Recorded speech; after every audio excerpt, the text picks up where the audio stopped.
Hello friends, hello. So நான் வந்து பார்த்தீங்கன்னா, ஒரு வருஷமாக வந்து பார்த்தீங்கன்னா, வீடியோ வந்து போடவே இல்ல.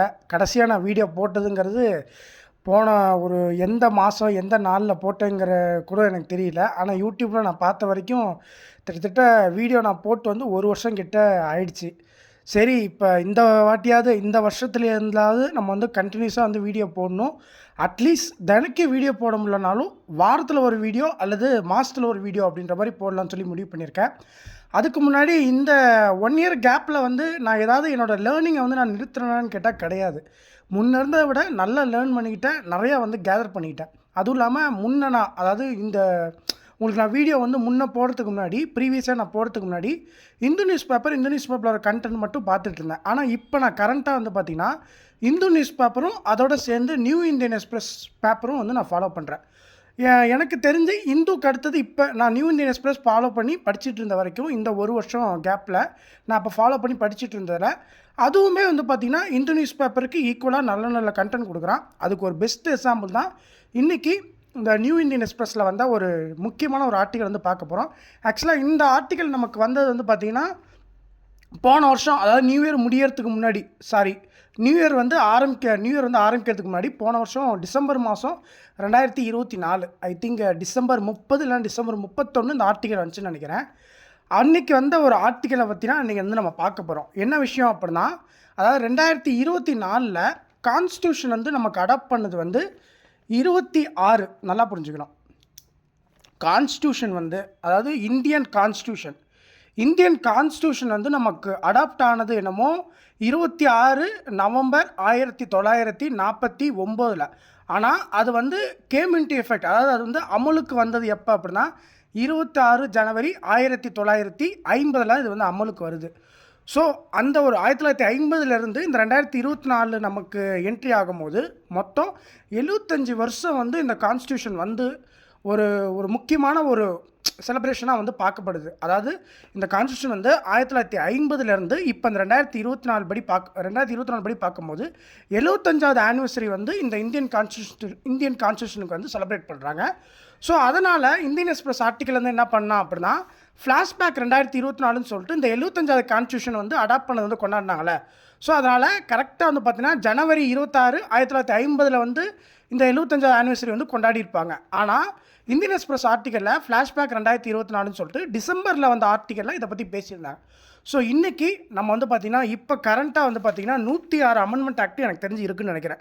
ஸோ இந்த 106 அமெண்ட்மெண்ட் ஆக்ட் என்ன, அது வந்து எக்ஸாம் பாயிண்ட் ஆஃப் வியூவில் ஒரு அமெண்ட்மெண்ட் ஆக்டை வச்சு என்னென்னா கொஷின் கேட்பான், இதுக்கு முன்னாடி எப்படி தான் கேட்டிருக்கான் அப்படிங்கிறத பற்றி நம்ம வந்து இந்த வீடியோவில் ஃபுல்லாக பார்க்கலாம். ஸோ இந்த வீடியோவில் 106 அமெண்ட்மெண்ட் ஆக்டை பற்றி நம்ம பேசுகிறதுனால ஒவ்வொரு விஷயத்தையும், அதாவது ஒரு ஃபேக்டை நம்ம வந்து பார்க்கும்போது இன்னொரு ஃபேக்டை கனெக்ட் ஆகி போவோம். அப்படி போகும்போது நம்ம அதை வந்து ஸ்கிப் பண்ணுவோம். ஏன்னா இந்த ஒரு வீடியோலேயே 106 அமெண்ட்மெண்ட் ஆக்ட் வந்து நம்ம பார்க்கணும் அப்படிங்கும்போது அது ரொம்பவே கஷ்டமான விஷயம். அது வந்து வீடியோ வந்து ரொம்ப ஸ்கிப் ஆகி ரொம்ப லாங்கில் போகும். ஸோ அதனால் முடிஞ்ச அளவுக்கு இந்த 106 அமெண்ட்மெண்ட் ஆக்ட்டுக்கு என்னென்ன தேவையோ அதை மட்டும் சொல்லிவிட்டு, அதோடு சேர்த்து சில முக்கியமான ஃபேக்ட்டு ஏதாவது அங்கங்கே தேவை அப்படிங்கிற மாதிரி இருந்துச்சுன்னா அதை மட்டும் நான் உங்களுக்கு கவர் பண்ணுறேன். ஸோ வாங்க பார்க்கலாம். ஸோ நான் சொன்ன மாதிரி ஃப்ளாஷ்பேக் 2024 இந்த 106 அமெண்ட்மெண்ட் ஆக்டை பற்றி நமக்கு போட்டிருக்காங்க. ஸோ அதில் நம்ம ஃபஸ்ட்டு வந்து பார்த்திங்கன்னா ஃபஸ்ட் அமெண்ட்மெண்ட் ஆக்டை பற்றி பார்க்க போகிறோம். பொதுவாக இந்த அமெண்ட்மெண்ட் ஆக்ட் அப்படின்னா எப்படி கொஸ்டின் கேட்பான் அப்படின்னா, இந்த முதல் அமெண்ட்மெண்ட் ஆக்ட் வந்து எந்த ஆண்டு கொண்டு வந்தாங்க அந்த மாதிரி ஒரு கேள்வி கேட்பான். இல்லை இந்த ஃபஸ்ட் அமெண்ட்மெண்ட் ஆக்ட் வந்து என்ன பண்ணுது, அதாவது இந்த ஃபஸ்ட் அமெண்ட்மெண்ட் ஆக்ட் படி என்ன பண்ணாங்க அப்படிங்கிற இந்த ஒரு விஷயத்தை கேட்பான். ஸோ அப்போ நம்ம படிக்கும் போதே கொஸ்டின் பாயிண்ட் ஆஃப் வியூலே படிக்கணும். அப்படி படித்தா தான் நம்ம கரெக்டாக எக்ஸாம் பாயிண்ட் ஆஃப் வியூவில் அப்ரோச் பண்ண முடியும். அதே மாதிரி இன்னொரு விஷயம், இந்த அமெண்ட்மெண்ட் ஆக்டை வந்து எல்லோரும் ரொம்ப கேர்லெஸ்ஸாக நினச்சிக்கிறீங்க.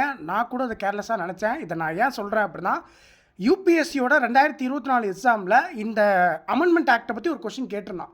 ஆக்சுவலாக என்ன கேட்டிருந்தான் அப்படின்னா, யூபிஎஸ்சியோட 2024 கொஸ்டினில் ப்ரிலிமினரி எக்ஸாமில் இந்த கொஸ்டின் கேட்டிருந்தான். என்ன கேட்டிருந்தான்னா, 71வது அமெண்ட்மெண்ட் ஆக்ட் 1992 இருக்குது பார்த்தீங்களா, அதுபடி கொன்கனி, மணிப்பூரி, நேபாளிங்கிற லாங்குவேஜ் வந்து பார்த்திங்கன்னா 8th ஷெடியூலில் ஆட் பண்ணியிருப்பாங்க. ஸோ அப்போ மொத்தம் அஃபிஷியல் லாங்குவேஜ் வந்து 18 இருந்துச்சு. அதாவது அந்த டைமில் 1992 நான் சொல்கிறேன். நீங்கள் வந்து என்னடா இப்போ 22 இருக்குது, இவர் என்ன 18 சொல்கிறான்னு நினச்சக்கூடாது. நான் வந்து தெளிவாக சொல்கிறேன். அப்போ இந்த ஒரு கொஸ்டின், இந்த அமெண்ட்மெண்ட் ஆக்டை யூபிஎஸ்சி எக்ஸாம்லேயே 2024 ப்ரிலிம்ஸில் கேட்குறான் அப்படிங்கும்போது நம்ம கண்டிப்பாக இந்த ஒரு அமெண்ட்மெண்ட் ஆக்டை வந்து தூக்கத்தில் இருந்துச்சு கேட்டாலும் கரெக்டாக சொல்லணும். அதுவும் இந்த இந்தியன் பாலிட்டியில் ஒரு மேஜர் ரோலை ப்ளே பண்ணுற கூட சம்டைம்ஸ் வந்து இந்த அமெண்ட்மெண்ட் ஆக்டை சொல்லுவாங்க. ஏன்னா இந்த எஸ்எஸ்சி மாதிரியான எக்ஸாமாக இருக்கட்டும், இல்லை டிஎன்பிசி எக்ஸாமாக இருக்கட்டும், இல்லை ஆர்ஆர்பி எக்ஸாமாக இருக்கட்டும், இந்த மாதிரி எக்ஸாம்லனா பாலிட்டியில் ஏதாவது ரொம்ப டீப்பாக இறங்கி கொஷின் கேட்கணும்னா இந்த கவர்னரோட பில்லு, பிரசிடெண்ட்டோட பில் சம்மந்தப்பட்ட அந்த மாதிரி பில் பாஸ் பண்ணுற கொஷின் வந்து கேட்பாங்க. உதாரணத்துக்கு யூபிஎஸ்சிலே அந்த மாதிரி கேட்பாங்க. இல்லை கொஷின் வந்து ஈஸியாக எடுக்கணும் அப்படின்னு சொல்லி கொஷின் பேப்பர் எடுக்கிறவங்க நினச்சாங்க அப்படின்னா இந்த மாதிரி அமெண்ட்மெண்ட்ஸ் ஆக்டை வச்சு தான் அவங்க வந்து கொஷின் கேட்பாங்க. அதுவுமே வந்து நமக்கு வந்து ஒரு சாதாரணமாக ஒரு படிக்கிறவங்க வந்து எப்படி இதை பார்த்தா ஹேண்டில் பண்ணுவாங்க, படிக்காமல் ஃப்ரெஷ்ஷாக எழுதுறவங்க எப்படி ஹேண்டில் பண்ணுவாங்க அப்படிங்கிற மாதிரி தான் ஆப்ஷன் வைப்பாங்க. அது வந்து ஒரு பெரிய விஷயம் இல்லை, இருந்தாலும் சொல்கிறேன். ஸோ அப்போ பாருங்கள், ஃபஸ்ட் அமெண்ட்மெண்ட் ஆக்ட் வந்து எப்போ கொண்டு வந்தாங்க அப்படின்னா 1951 இந்த ஆக்ட் வந்து கொண்டு வராங்க. இந்த ஆக்ட் மூலமாக என்னென்ன பண்ணாங்க அப்படின்னா, empower the state to create special provisions for the advancement of socially and economically backward classes. அதே மாதிரி பார்த்தீங்கன்னா இந்த 1951 to 52 தான் ஃபஸ்ட்டு ஜென்ரல் எலெக்ஷன் வந்து இந்தியாவில் நடக்குது. இது வந்து ரொம்ப முக்கியமான விஷயம். நான் முதலே சொன்ன மாதிரி சின்ன சின்ன ஃபேக்ட் மட்டும் இந்த மாதிரி இந்த அமெண்ட்மெண்ட் ஆக்டை பற்றி நம்ம சொல்லும் போது கனெக்ட் ஆகிற ஃபேக்ட்டு சின்ன சின்ன ஃபேக்டை மட்டும் சொல்கிறேன். ரொம்ப டீப்பாக போனால் நமக்கு வந்து இந்த வீடியோ வந்து ரொம்ப லாங்காக லென்த்தியாக போகும். அதனால் இதை ஒன்று சொல்லிக்கிறேன். ஸோ ஃபஸ்ட்டு ஜென்ரல் எலெக்ஷன் வந்து இந்தியாவில் கொண்டு வந்தது ஃபஸ்ட்டு ஜென்ரல் எலெக்ஷன் வந்து இந்தியாவில் நடந்தது எப்போ அப்படின்னா 1951 to 1952. அடுத்து இதில் ரெண்டாவது பாயிண்ட் என்ன சொல்கிறாங்கன்னா, ensure the protection of laws related to the acquisition of estates and similar matters. ஒரு நிமிஷம். So ensure the protection of laws related to the acquisition of estates and similar matters. இது ஒன்று சொல்கிறாங்களா. அடுத்து பாருங்கள், இதே ஃபஸ்ட் அமெண்ட்மெண்ட் ஆக்ட் 1951 தான் 9th schedule வந்து இன்ட்ரடியூஸ் பண்ணுறாங்க. To shield land reform law and other included legislation from judicial review. அப்போ நம்ம இந்த விஷயத்தில் ரொம்ப எக்ஸாம் பாயிண்ட் ஆஃப் வியூவில் நமக்கு என்னென்ன இம்பார்ட்டன்ட் பார்த்தீங்கன்னா, ஃபஸ்ட் அமெண்ட்மெண்ட் ஆக்ட் எப்போ இன்ட்ரடியூஸ் பண்ணாங்க, இது கொஞ்சம் அடிக்கடி கேட்குறான். அதை தாண்டி இந்த ஃபஸ்ட் அமெண்ட்மெண்ட் ஆக்டில் என்ன ஷெடியூல் கொண்டு வந்தோம் அப்படிங்கிறத இந்த ஒரு விஷயத்த கேட்குறான். ஸோ இப்போ நான் சொன்னதில் இது எல்லாமே பார்த்துங்க. 3 பாயிண்ட்டுமே நல்லா படிச்சுங்க. ஆனால் நான் சொன்ன அந்த விஷயத்த கொஞ்சம் மைனூட்டாக பார்த்துங்க, ஓகேவா. அடுத்து பார்த்தீங்கன்னா, இதே ஃபஸ்ட் அமெண்ட்மெண்ட் ஆக்டில் ஆர்டிகல்ஸ் 31A அப்புறம் 31B அப்புறம் ஆஃப்டர் ஆர்டிகல் 31 இது எல்லாமே வந்து பார்த்தீங்கன்னா இதை பற்றி ஆட் பண்ணியிருப்பாங்க. அதாவது என்னென்னா 31A 31B ஆஃப்டர் ஆர்டிகல் 31க்கு அப்புறம் இந்த ஏபியை சப்ஸ்டியூட் பண்ணது கூட இந்த ஒரு ஃபஸ்ட் அமெண்ட்மெண்ட் ஆக்டில் தான் ரொம்ப முக்கியமான விஷயம். அப்போ அதே மாதிரி இம்போஸ்டு 3 அடிஷ்னல் கிரவுண்ட்ஸ் வந்து ஃபார் ரெஸ்ட்ரிக்டிங் ஃப்ரீடம் ஆஃப் ஸ்பீச்சுக்கு, எக்ஸ்பிரஷனுக்கு, பப்ளிக் ஆர்டருக்கு, friendly relations with foreign states and incitement to an offence. அப்போ என்னென்னா இந்த ஒரு அமெண்ட்மெண்ட் ஆக்ட் மூலிமா சில ஃப்ரீடம் ஆஃப் ஸ்பீச் அந்த எக்ஸ்பிரஷனை வந்து சில ரிஸ்ட்ரிக்ஷன் வச்சு பண்ணாங்க. ஸோ அதை ஒரு விஷயத்தமாக சொல்கிறாங்க. அடுத்து வந்து பார்த்தீங்கன்னா செகண்ட் அமெண்ட்மெண்ட் ஆக்ட் எப்போ கொண்டு வந்தாங்க அப்படின்னா 1952 கொண்டு வந்தாங்க. The scale of representation in the Lok Sabha was readjusted stating that one member can represent even more than 7.5 lakh people. இதை படிக்கும் போது என்னன்னா வித்தியாசமாக இருக்குது, என்ன சொல்ல வராங்கன்னே தெரியாமல் இருக்கும். அதே மாதிரி இதை படிக்காமல் விட்டுருங்க. என்னன்னா செகண்ட் அமெண்ட்மெண்ட் ஆக்ட் எப்போ இன்ட்ரடியூஸ் பண்ணாங்க அதை மட்டும் படிச்சுங்க. மற்றபடி இந்த செகண்ட் அமெண்ட்மெண்ட் ஆக்ட் என்ன பண்ணிச்சு அப்படிங்கிறது இது வரைக்கும் எந்த எக்ஸாம்லையும் கேட்டதில்லை. நீங்கள் பார்க்கணும் அப்படின்னா எனக்கு வந்து எல்லாமே நான் கவர் பண்ணிட்டு போவோம் அப்படின்னா நீங்கள் அதை பார்த்துக்கலாம், ஒன்றும் பிரச்சனை இல்லை. அடுத்து பார்த்தீங்கன்னா 7வது அமெண்ட்மெண்ட் ஆக்ட் 1956. இந்த 1956 போது நான் இன்னொரு விஷயத்தை சொல்லி ஆகணும். முதல்ல நான் சொன்ன மாதிரி சின்ன சின்ன ஃபேக்ட் வந்து இடையில இந்த மாதிரி விஷயத்தை டிஸ்கஸ் பண்ணும்போது சின்ன சின்ன ஃபேக்டை மட்டும் நான் கனெக்ட் பண்ணி சொல்வேன். அது ரொம்ப டீப்பாக போக முடியாது, அதனால் இந்த இடத்துல இதை சொல்லிக்கிறேன். ஸோ 7வது அமெண்ட்மெண்ட் ஆக்ட் 1956. இந்த 1956 என்ன கொண்டு வந்திருப்பாங்க அப்படின்னா state reorganisation act 1956. Andhra Pradesh தான் இது மூலிமா ஃபஸ்ட்டு ஸ்டேட்டாக வந்து ஃபார்ம் ஆகிருக்கும். அதாவது லிங்குவிஸ்டிக் பேசிஸ், அதாவது மொழி அடிப்படையில் இந்த ஸ்டேட் வந்து ஃபார்ம் ஆகிருக்கும். இது ஒரு பெரிய கதை. இந்த கதையை நான் இப்போ இந்த வீடியோவில் சொன்னேன் அப்படின்னா உங்களுக்கு வீடியோ லென்த் ஆகிடும். இப்போ நான் திரும்ப மென்ஷன் பண்ணி சொல்கிறேன், ஓகேங்களா.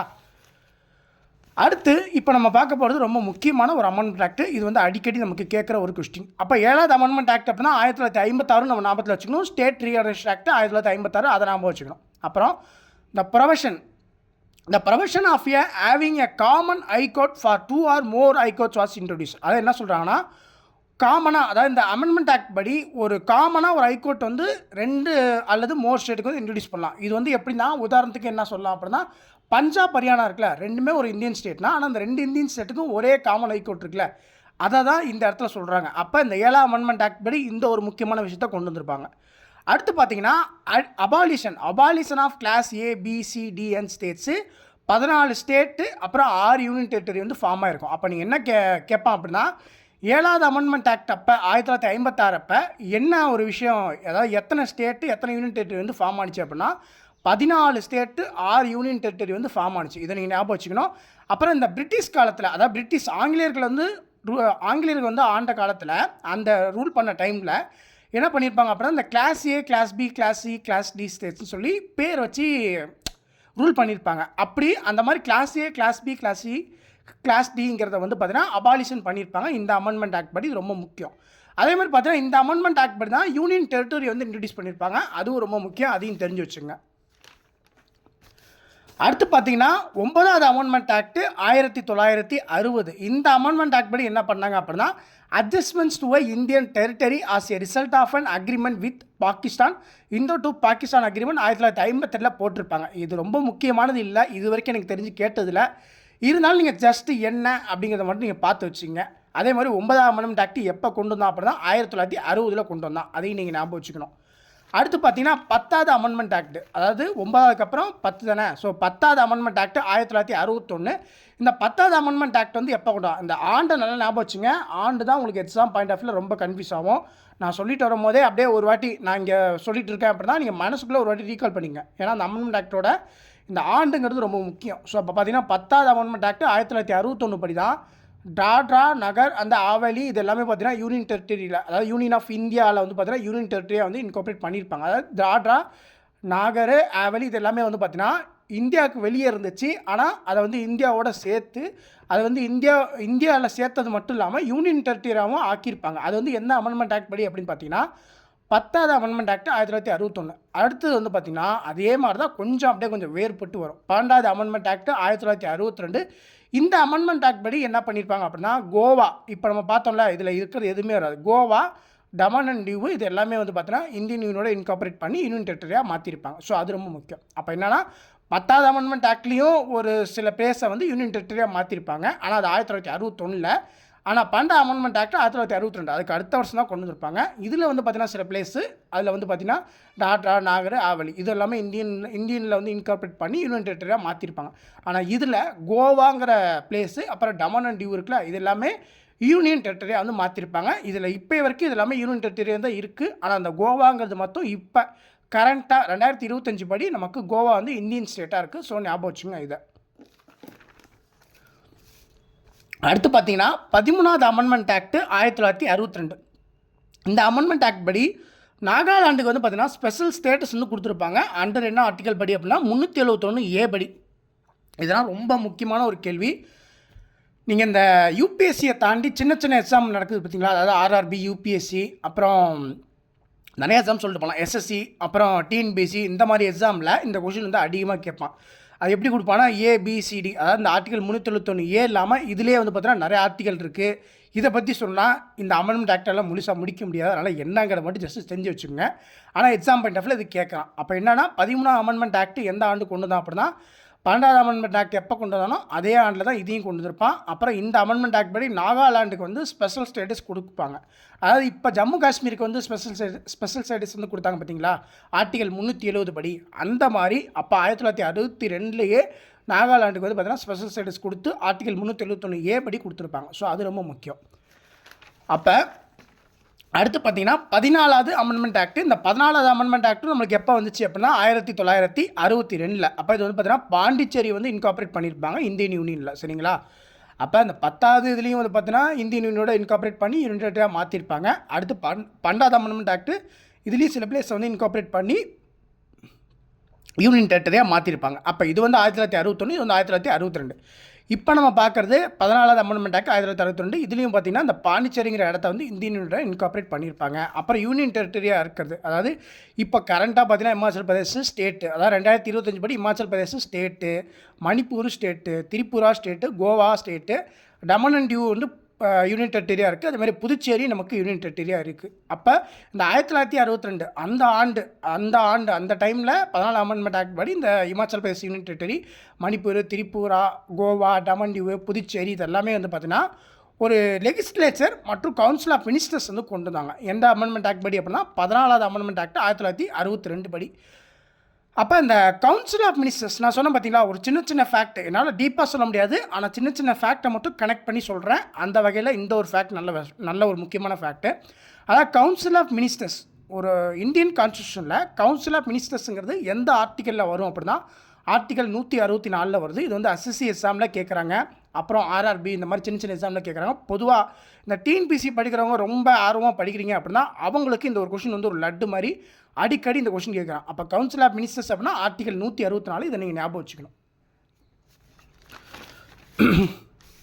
அநேகமாக இந்த வீடியோ முடிக்கும் போது எனக்கு தொண்டை கட்டி மொத்தமாக போய்டும்னு நினைக்கிறேன். ஏன்னா அந்தளவுக்கு 106 அமெண்ட்மெண்ட் ஆக்ட் ஒரு வீடியோவில் கவர் பண்ணுறதுங்கிறது பெரிய விஷயமா என்னன்னு தெரியல.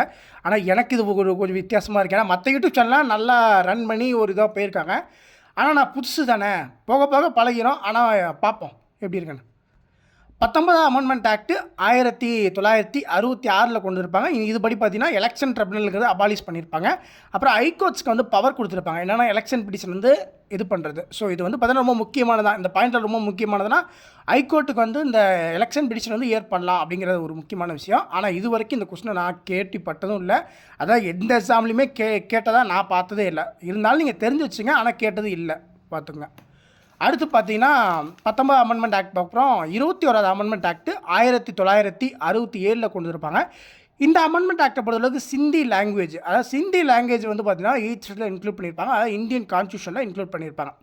ஸோ இந்த ஒரு அமெண்ட்மெண்ட் ஆக்டில் என்ன இருக்கும் அப்படின்னா 1967 இப்போ இந்த சமீபத்தில் பார்த்தீங்கன்னா 2025 இப்பயும் பேசிகிட்டு இருக்காங்க. இந்த இஸ்ரேல் டு பாலஸ்தீன் வார்னு சொல்லிட்டு இந்த 1967 சொல்லிட்டு இது ஒன்று பேசிகிட்டு இருப்பாங்க. நீங்கள் கவனிச்சிருப்பீங்க. ஸோ இது ஒரு சின்ன ஃபேக்ட்டு. அந்த ஃபேக்டோட கனெக்ட் ஆகி நான் பேசுகிறதுனால இந்த ஒரு விஷயத்தை நான் சொல்லியிருக்கேன். சரிங்களா? ஸோ அப்போ 21ஆவது அமெண்ட்மெண்ட் ஆக்ட் 1967 படி இந்த அமெண்ட்மெண்ட் ஆக்ட் படி சிந்திங்கிற லாங்குவேஜ் வந்து இன்க்ளூட் பண்ணியிருப்பாங்க 8th schedule of the Indian கான்ஸ்டியூஷனில். ஏன்னா 8th ஷெட்யூலில் வந்து லாங்குவேஜஸ் வந்து இருக்கும். இது ரொம்ப முக்கியமான கேள்வி. அடிக்கடி எக்ஸாமில் கேட்பான் 8th ஷெட்யூலில் என்ன இருக்கும் அப்படிங்கிறத. சரிங்களா? அதை நீங்கள் தெரிஞ்சு வச்சுக்கணும். அடுத்து பார்த்தீங்கன்னா 24ஆவது அமெண்ட்மெண்ட் ஆக்ட் 1971 வருது. அப்போ 21க்கு அப்புறம் 24க்கு ஸ்ட்ரைட்டாக போயிடுறாங்க. 24ஆவது அமெண்ட்மெண்ட் ஆக்ட் 1971. அப்போ நடுவில் 22 23 கிடையாது, 24க்கு போயிடுங்க. 24ஆவது அமெண்ட்மெண்ட் ஆக்ட் 1971. இந்த அமெண்ட்மெண்ட் ஆக்ட் படி இப்போ நமக்கு கரண்ட்டாகவும் ரொம்ப ஒரு முக்கியமான விஷயமாக பார்க்கப்படுறது, அதாவது கான்ஸ்டியூஷன் அமெண்ட்மெண்ட் பில் இருக்குல்ல, அதுக்கு வந்து பிரசிடெண்ட்டோட அசன் வந்து கம்பல்சரியாக இருக்கணும் அப்படிங்கிறது இந்த அமெண்ட்மெண்ட் ஆக்ட் மூலிமா கொண்டு வந்தாங்க. ஸோ ரொம்ப ரொம்ப ரொம்ப ரொம்ப ரொம்ப ரொம்ப ஒரு முக்கியமான ஒரு விஷயம். யூபிஎஸ்சி எக்ஸாம்லேயே நமக்கு எதிர்பார்க்கக்கூடிய ஒரு கொஷினு. மற்ற சின்ன சின்ன எக்ஸாம்லேயும் கேட்பான். ஸோ பார்த்து வச்சுங்க. அப்போ என்ன கேட்பான் அப்படின்னா 24 அமெண்ட்மெண்ட் ஆக்ட் எந்த ஆண்டு கொண்டு வந்தான், அப்புறம் இந்த பிரசிடென்ட்ஸ் அசன்ட் வந்து பார்த்தீங்கன்னா கான்ஸ்டியூஷன் அமெண்ட்மெண்ட் பில் கொண்டு, அதாவது பிரசிடெண்ட்டோட பில் வந்து பார்த்தீங்கன்னா இந்த கான்ஸ்டியூஷன் அமெண்ட்மெண்ட் பில்லுக்கு வந்து அசன் வந்து கொடுக்கணும். அது வந்து ரொம்ப கம்பல்சரி அல்லது மேண்டட்டரி அப்படிங்கிறத இந்த 24 அமெண்ட்மெண்ட் ஆக்ட் 1971 படி கொண்டு வந்திருப்பான். ஸோ அது ரொம்ப முக்கியம். அதுக்கப்புறம் பார்த்தீங்கன்னா 25ஆவது அமெண்ட்மெண்ட் ஆக்ட் திருப்பி வந்து பார்த்தீங்கன்னா 1971. இந்த அமெண்ட்மெண்ட் ஆக்ட் படி என்ன பண்ணாங்க அப்படின்னா ஃபண்டமெண்டல் ரைட் டு ப்ராப்பர்ட்டிங்கிறத வந்து கர்டைல் பண்ணியிருப்பாங்க. அதாவது நீங்கள் நல்லா ஞாபகம் வச்சுக்கணும், இந்த ஃபண்டமெண்டல் ரைட் டு ப்ராப்பர்ட்டியை வச்சு 2 அமெண்ட்மெண்ட் ஆக்ட் இருக்குது. ஆக்சுவலாக இந்த 25 அமெண்ட்மெண்ட் ஆக்ட் பார்க்கும்போது நீங்கள் இந்த 44 அமெண்ட்மெண்ட் ஆக்டையும் படிக்கணும். ஏன்னா இது உங்களுக்கு கன்ஃபியூஸ் ஆகக்கூடிய பாயிண்ட். என்ன விஷயம் அப்படின்னா இந்த 25 அமெண்ட்மெண்ட் ஆக்ட்டும் நமக்கு 1971 கொண்டு தாங்க இந்த ஃபண்டமெண்டல் ரைட் டு ப்ராப்பர்ட்டிங்கிறது கர்டைல் பண்ணுறது. அதாவது சில விஷயங்களை வந்து இது பண்ணியிருப்பாங்க, அதாவது குறைச்சிருப்பாங்க. சில விஷயங்களை வந்து ஃபண்டமெண்டல் ரைட் டு ப்ராப்பர்ட்டியில் இருக்கிறத சில விஷயங்களை வந்து குறைச்சிருப்பாங்க. அதை தான் வந்து பார்த்தீங்கன்னா கர்டைல்னு சொல்கிறாங்க. ஸோ இப்போ இதே மாதிரி இன்னொரு சிமிலாரிட்டி பார்ப்போம். என்ன அப்படின்னா 44th அமெண்ட்மெண்ட் ஆக்ட் இங்கே இருக்குது. அதாவது 44ஆவது அமெண்ட்மெண்ட் ஆக்ட் நல்லா புரிஞ்சுக்கணும். 44ஆவது அமெண்ட்மெண்ட் ஆக்ட் 1978. இந்த அமெண்ட்மெண்ட் ஆக்ட் படி என்ன பண்ணாங்க அப்படின்னா ஃபண்டமெண்டல் ரைட் டு ப்ராப்பர்ட்டி இருக்குது பார்த்தீங்களா, அதாவது இந்த அமெண்ட்மெண்ட் ஆக்ட் படி ஃபண்டமெண்டல் ரைட் டு ப்ராப்பர்ட்டிங்கிறத ஃபண்டமெண்டல் ரைட்ஸ்லேருந்து ரிமூவ் பண்ணாங்க. அதாவது ஆர்டிகல் 31 ரிமூவ் பண்ணாங்க. பண்ணிவிட்டு என்ன பண்ணாங்க, இதை வந்து ஒரு லீகல் ரைட்டாக இதை வந்து மாற்றினாங்க. அதுக்கு ஒரு ஆர்டிக்கலும் வச்சாங்க. என்ன ஆர்டிக்கல் அப்படின்னா ஆர்டிக்கல் 300A. இது ரொம்ப முக்கியம். இன்றைக்கும் நிறைய எக்ஸாமில் சின்ன சின்ன எக்ஸாம்லேருந்து சரி பெரிய பெரிய எக்ஸாம்லேயும் சரி இன்னமும் இந்த கொஸ்டினை கேட்குறான். ஸோ ரொம்ப முக்கியமான ஏரியா, கன்ஃபியூஸ் ஆகக்கூடிய ஏரியா. அப்போ என்ன அப்படின்னா 25ஆவது அமெண்ட்மெண்ட் ஆக்ட் 1971 படி ஃபண்டமெண்டல் ரைட் டு ப்ராப்பர்ட்டியை வந்து கர்டைல் பண்ணியிருப்பாங்க, அதாவது குறைச்சிருப்பாங்க சில விஷயத்தை. அதுக்கப்புறம் 44ஆவது அமெண்ட்மெண்ட் ஆக்டில் எப்பா இந்த விஷயமே வேணாண்டா சாமி அப்படின்ற மாதிரி மொத்தமாக வந்து டிஸ்போஸ் பண்ணியிருப்பாங்க. அப்போ என்ன பண்ணிவிட்டு இதை வந்து ஆர்டிகல் 31ங்கிற இதுபடி டெலிட் பண்ணியிருப்பாங்க. அப்புறம் இதை வந்து லீகல் ரைட்டாக கொடுத்து இதுக்கு வந்து பார்த்தீங்கன்னா ஆர்டிகல் 300A அப்படிங்கிறபடி கொடுத்துருப்பாங்க. ஸோ இது ரொம்ப முக்கியம். அப்புறம் வழக்கம் போல் 44 அமெண்ட்மெண்ட் ஆக்ட் 1978 இதையும் நீங்கள் ஞாபகம் வச்சுக்கணும். அடுத்து பார்த்தீங்கன்னா 31st அமெண்ட்மெண்ட் ஆக்ட் 1972. இது ரொம்ப முக்கியமான விஷயம். அதாவது இப்போ நமக்கு கரண்ட்டாக வந்து பார்த்தீங்கன்னா லோக்சபாவோட சீட் வந்து எத்தனை இருக்குது அப்படிங்கிறது உங்களுக்கு ஆன்சர் தெரிஞ்சால் கமெண்ட் செக்ஷனில் கமெண்ட் பண்ணுங்கள். இது வந்து ஒரு இன்ட்ராக்ஷன் மாதிரி தான். நீங்கள் என்னோட வீடியோ பார்க்கறதுக்கு முன்னாடி உங்களுக்கு சின்ன சின்ன போர் வந்து அடிக்கும். ஏன்னா அந்த வீடியோ வந்து கண்டிப்பாக ஒரு லென்த்தியாக போதுங்கும் போது சின்ன சின்ன விஷயம் வந்து உங்களை என்கரேஜ் பண்ணுற மாதிரியும் உங்களை இன்ட்ராக்ஷன் பண்ணுற மாதிரியும் இந்த ஒரு விஷயத்தை கொடுத்துருக்கேன். லோக்சபா சீட் வந்து கரண்ட்டாக இப்போ 2025 படி எத்தனை சீட் இருக்குது அப்படிங்கிறது தெரிஞ்சால் கமெண்ட் செக்ஷனில் கமெண்ட் பண்ணுங்கள். அதுக்கு முன்னாடி இந்த 31st அமெண்ட்மெண்ட் ஆக்ட் எப்போ கொண்டு வந்தாங்க அப்படின்னா 1972 கொண்டு வந்திருப்பாங்க. இந்த அமெண்ட்மெண்ட் ஆக்ட் படி லோக்சபாவோட சீட் இருக்குது பார்த்தீங்களா, சீட் வந்து பார்த்தீங்கன்னா இன்க்ரீஸ் பண்ணியிருப்பாங்க. எவ்வளோ இருந்துச்சு அப்படின்னா அதுக்கு முன்னாடி 525 இருந்துச்சு. இந்த 1972 அப்புறம் 545 மாறிடுச்சு. அதே மாதிரி இந்த 1972 இன்னொரு முக்கியமான ஒரு ஆக்ட் வந்து கொண்டு இருப்பாங்க. அதாவது நம்ம இந்தியாவில் ஒரு முக்கியமான ஆக்ட் வந்து கொண்டு வந்திருப்பாங்க. அது நமக்கு இப்பயும் சின்ன சின்ன எக்ஸாம்லேருந்து பெரிய எக்ஸாம்பிள் வரைக்கும் கொஷினில் கேட்கலாம். இதை விட நீங்கள் டெய்லி நியூஸ் பேப்பர் படிக்கிறவங்களா இருந்தால், டெய்லி ரீடர்ஸாக இருந்தீங்கன்னா கண்டிப்பாக அந்த அமெண்ட்மெண்ட், அதாவது அந்த ஆக்ட் வந்து கண்டிப்பாக உங்கள் கண்ணில் பட்டிருக்கும். அந்த ஆக்ட் என்ன ஆக்ட்டுங்கிறது தெரிஞ்சால் கெஸ் பண்ணுங்கள். இது ஒரு இன்ட்ராக்ஷன் மாதிரி தான், உங்கள்கிட்ட விட்டுறேன். அப்போ அந்த லோக்சபா சீட் படி 525 to 545 மாறிச்சு. ஸோ இதை நீங்கள் தெரிஞ்சு வச்சுக்கணும் 31 அமெண்ட்மெண்ட் ஆக்ட் படி. அப்புறம் பார்த்தீங்கன்னா 35வது அமெண்ட்மெண்ட் ஆக்ட் 1974. இந்த ஆக்ட் படி என்ன பண்ணுறாங்க அப்படின்னா சிக்கிம்க்கு வந்து பார்த்தீங்கன்னா ப்ரொடெக்டரேட் ஸ்டேட் வந்து கொடுக்குறாங்க. என்ன பண்ணுறாங்கன்னா டெர்மினேட்டும் பண்ணுறாங்க. சிக்கிம் வந்து பார்த்தீங்கன்னா ஒரு அசோசியேட் ஸ்டேட்டாக வந்து பார்த்தீங்கன்னா இந்தியாவில் கொண்டு வராங்க. அப்போ என்னன்னா 35வது அமெண்ட்மெண்ட் ஆக்ட் 1974 கொண்டு வந்திருப்பாங்க. அது தெரிஞ்சுக்கணும். அந்த அமெண்ட்மெண்ட் ஆக்ட் படி என்ன பண்ணாங்க அப்படின்னா சிக்கிம்ங்கிற ஸ்டேட்டுக்கு வந்து ப்ரொடெக்டரேட் ஸ்டேட்னு சொல்லி ப்ரொடெக்ட் பண்ணாங்க. அதாவது இப்போ ஜம்மு காஷ்மீர் ப்ரொடெக்ட் பண்ணணும்னு சொல்கிறாங்க பார்த்தீங்களா, அந்த மாதிரி ப்ரொடெக்ட் பண்ணாங்க. அப்புறம் டெர்மினேட்லேருந்து என்ன பண்ணாங்க அப்படின்னா சிக்கிம்க்கு வந்து பார்த்தீங்கன்னா அசோசியேட் ஸ்டேட்டுன்னு சொல்லி கொண்டு வந்தாங்க. இந்த ஒரு வார்த்தை ரொம்ப முக்கியம். இது நமக்கு 35 அமெண்ட்மெண்ட் ஆக்டில் நடந்திருக்கும். அடுத்து 36வது அமெண்ட்மெண்ட் ஆக்ட். இந்த ஆக்ட் படி என்ன பண்ணாங்க அப்படின்னா சிக்கிமை வந்து பார்த்தீங்கன்னா ஃபுல் ஃப்ளெஜ்டு ஸ்டேட்டாக மாற்றிருப்பாங்க. ஃபுல் ஃப்ளெஜ்டுனா ஒன்றும் இல்லை. இப்போ நம்ம காம்படிட்டிவ் எக்ஸாம் படிக்கிறீங்களா, அவங்க எல்லாருக்குமே பார்த்திங்கன்னா இந்த வார்த்தை வந்து அடிக்கடி சொல்லுவாங்க. நான் வந்து பார்ட் டைமாக படிக்கணும்னு நினைக்கல, ஃபுல் டைமாக படிக்கணும்னா என்னால் முடியாது, என்னால் எக்ஸாம் வந்து கிராக் பண்ண முடியாது. நான் வந்து இந்த எக்ஸாம்பாவை ஃபுல்லாக மெனக்கெட்டு ஃபுல் ஃப்ளெஜ்டாக படித்தேன் அப்படின்னா தான் இந்த எக்ஸாம் நான் கிளியர் பண்ண முடியும் அப்படிங்கிறது எல்லா காம்படிட்டிவ் எக்ஸாம் ஆஸ்பிரண்ட்டும் இந்த ஒரு வார்த்தையை கண்டிப்பாக யூஸ் பண்ணியிருப்பீங்க. அப்படி தெரியல அப்படின்னா தெரிஞ்சுக்குங்க. ஸோ இதை நான் ரொம்ப டீப்பாக உள்ளே போகல. ஒவ்வொரு விஷயத்தையும் உங்களுக்கு இப்போது சின்ன சின்ன விஷயமாக உங்களுக்கு புரிகிற மாதிரி கொஞ்சம் எலாபரேட்டாக ரொம்பவும் போகாமல் கரெக்டாக கட் அண்ட் ஷார்ட்டாக கொஞ்சம் கிறிஸ்பாக சொல்லணுங்கிறது தான் என்னோடய வேண்டுகோள், என்னோடய விஷயம். அதனால தான் இதை நான் அப்படி சொல்லிட்டு போகிறேன். ஸோ தெரிஞ்சு வச்சுங்க. ஸோ உங்களுக்கு தெரியும் அப்படி தான் ஓகே, ஒன்றும் பிரச்சனை இல்லை. அப்போ 36 அமெண்ட்மெண்ட் ஆக்ட் 1975 படி சிக்கிமை வந்து பார்த்தீங்கன்னா ஒரு முழு மாநிலமாக ஆக்கியிருப்பாங்க இந்தியாவோட. சரிங்களா? அப்போ அது ரொம்ப முக்கியம்.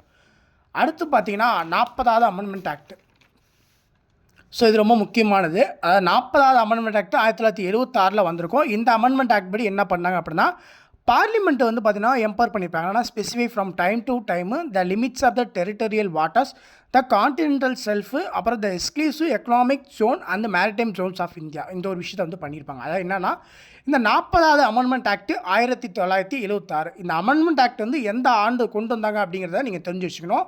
ஸோ 1976 கொண்டு வந்திருப்பாங்க. இந்த 1976 போது உங்களுக்கு என்னென்ன விஷயம் ஞாபகம் வருது அப்படிங்கிறது தெரிஞ்சால் சொல்லுங்கள். அதாவது இந்த 1976 சில முக்கியமான நிகழ்வுகள் இருக்கும்ல, இல்லை ஏதாவது அந்த ஆண்டில் ஏதாவது தொடங்கியிருப்பாங்க, இல்லை ஏதாவது ஒரு ஆக்ட்டு, இல்லை ஏதாவது ஒன்று எஸ்டாப்ளிஷ் பண்ணியிருப்பாங்க.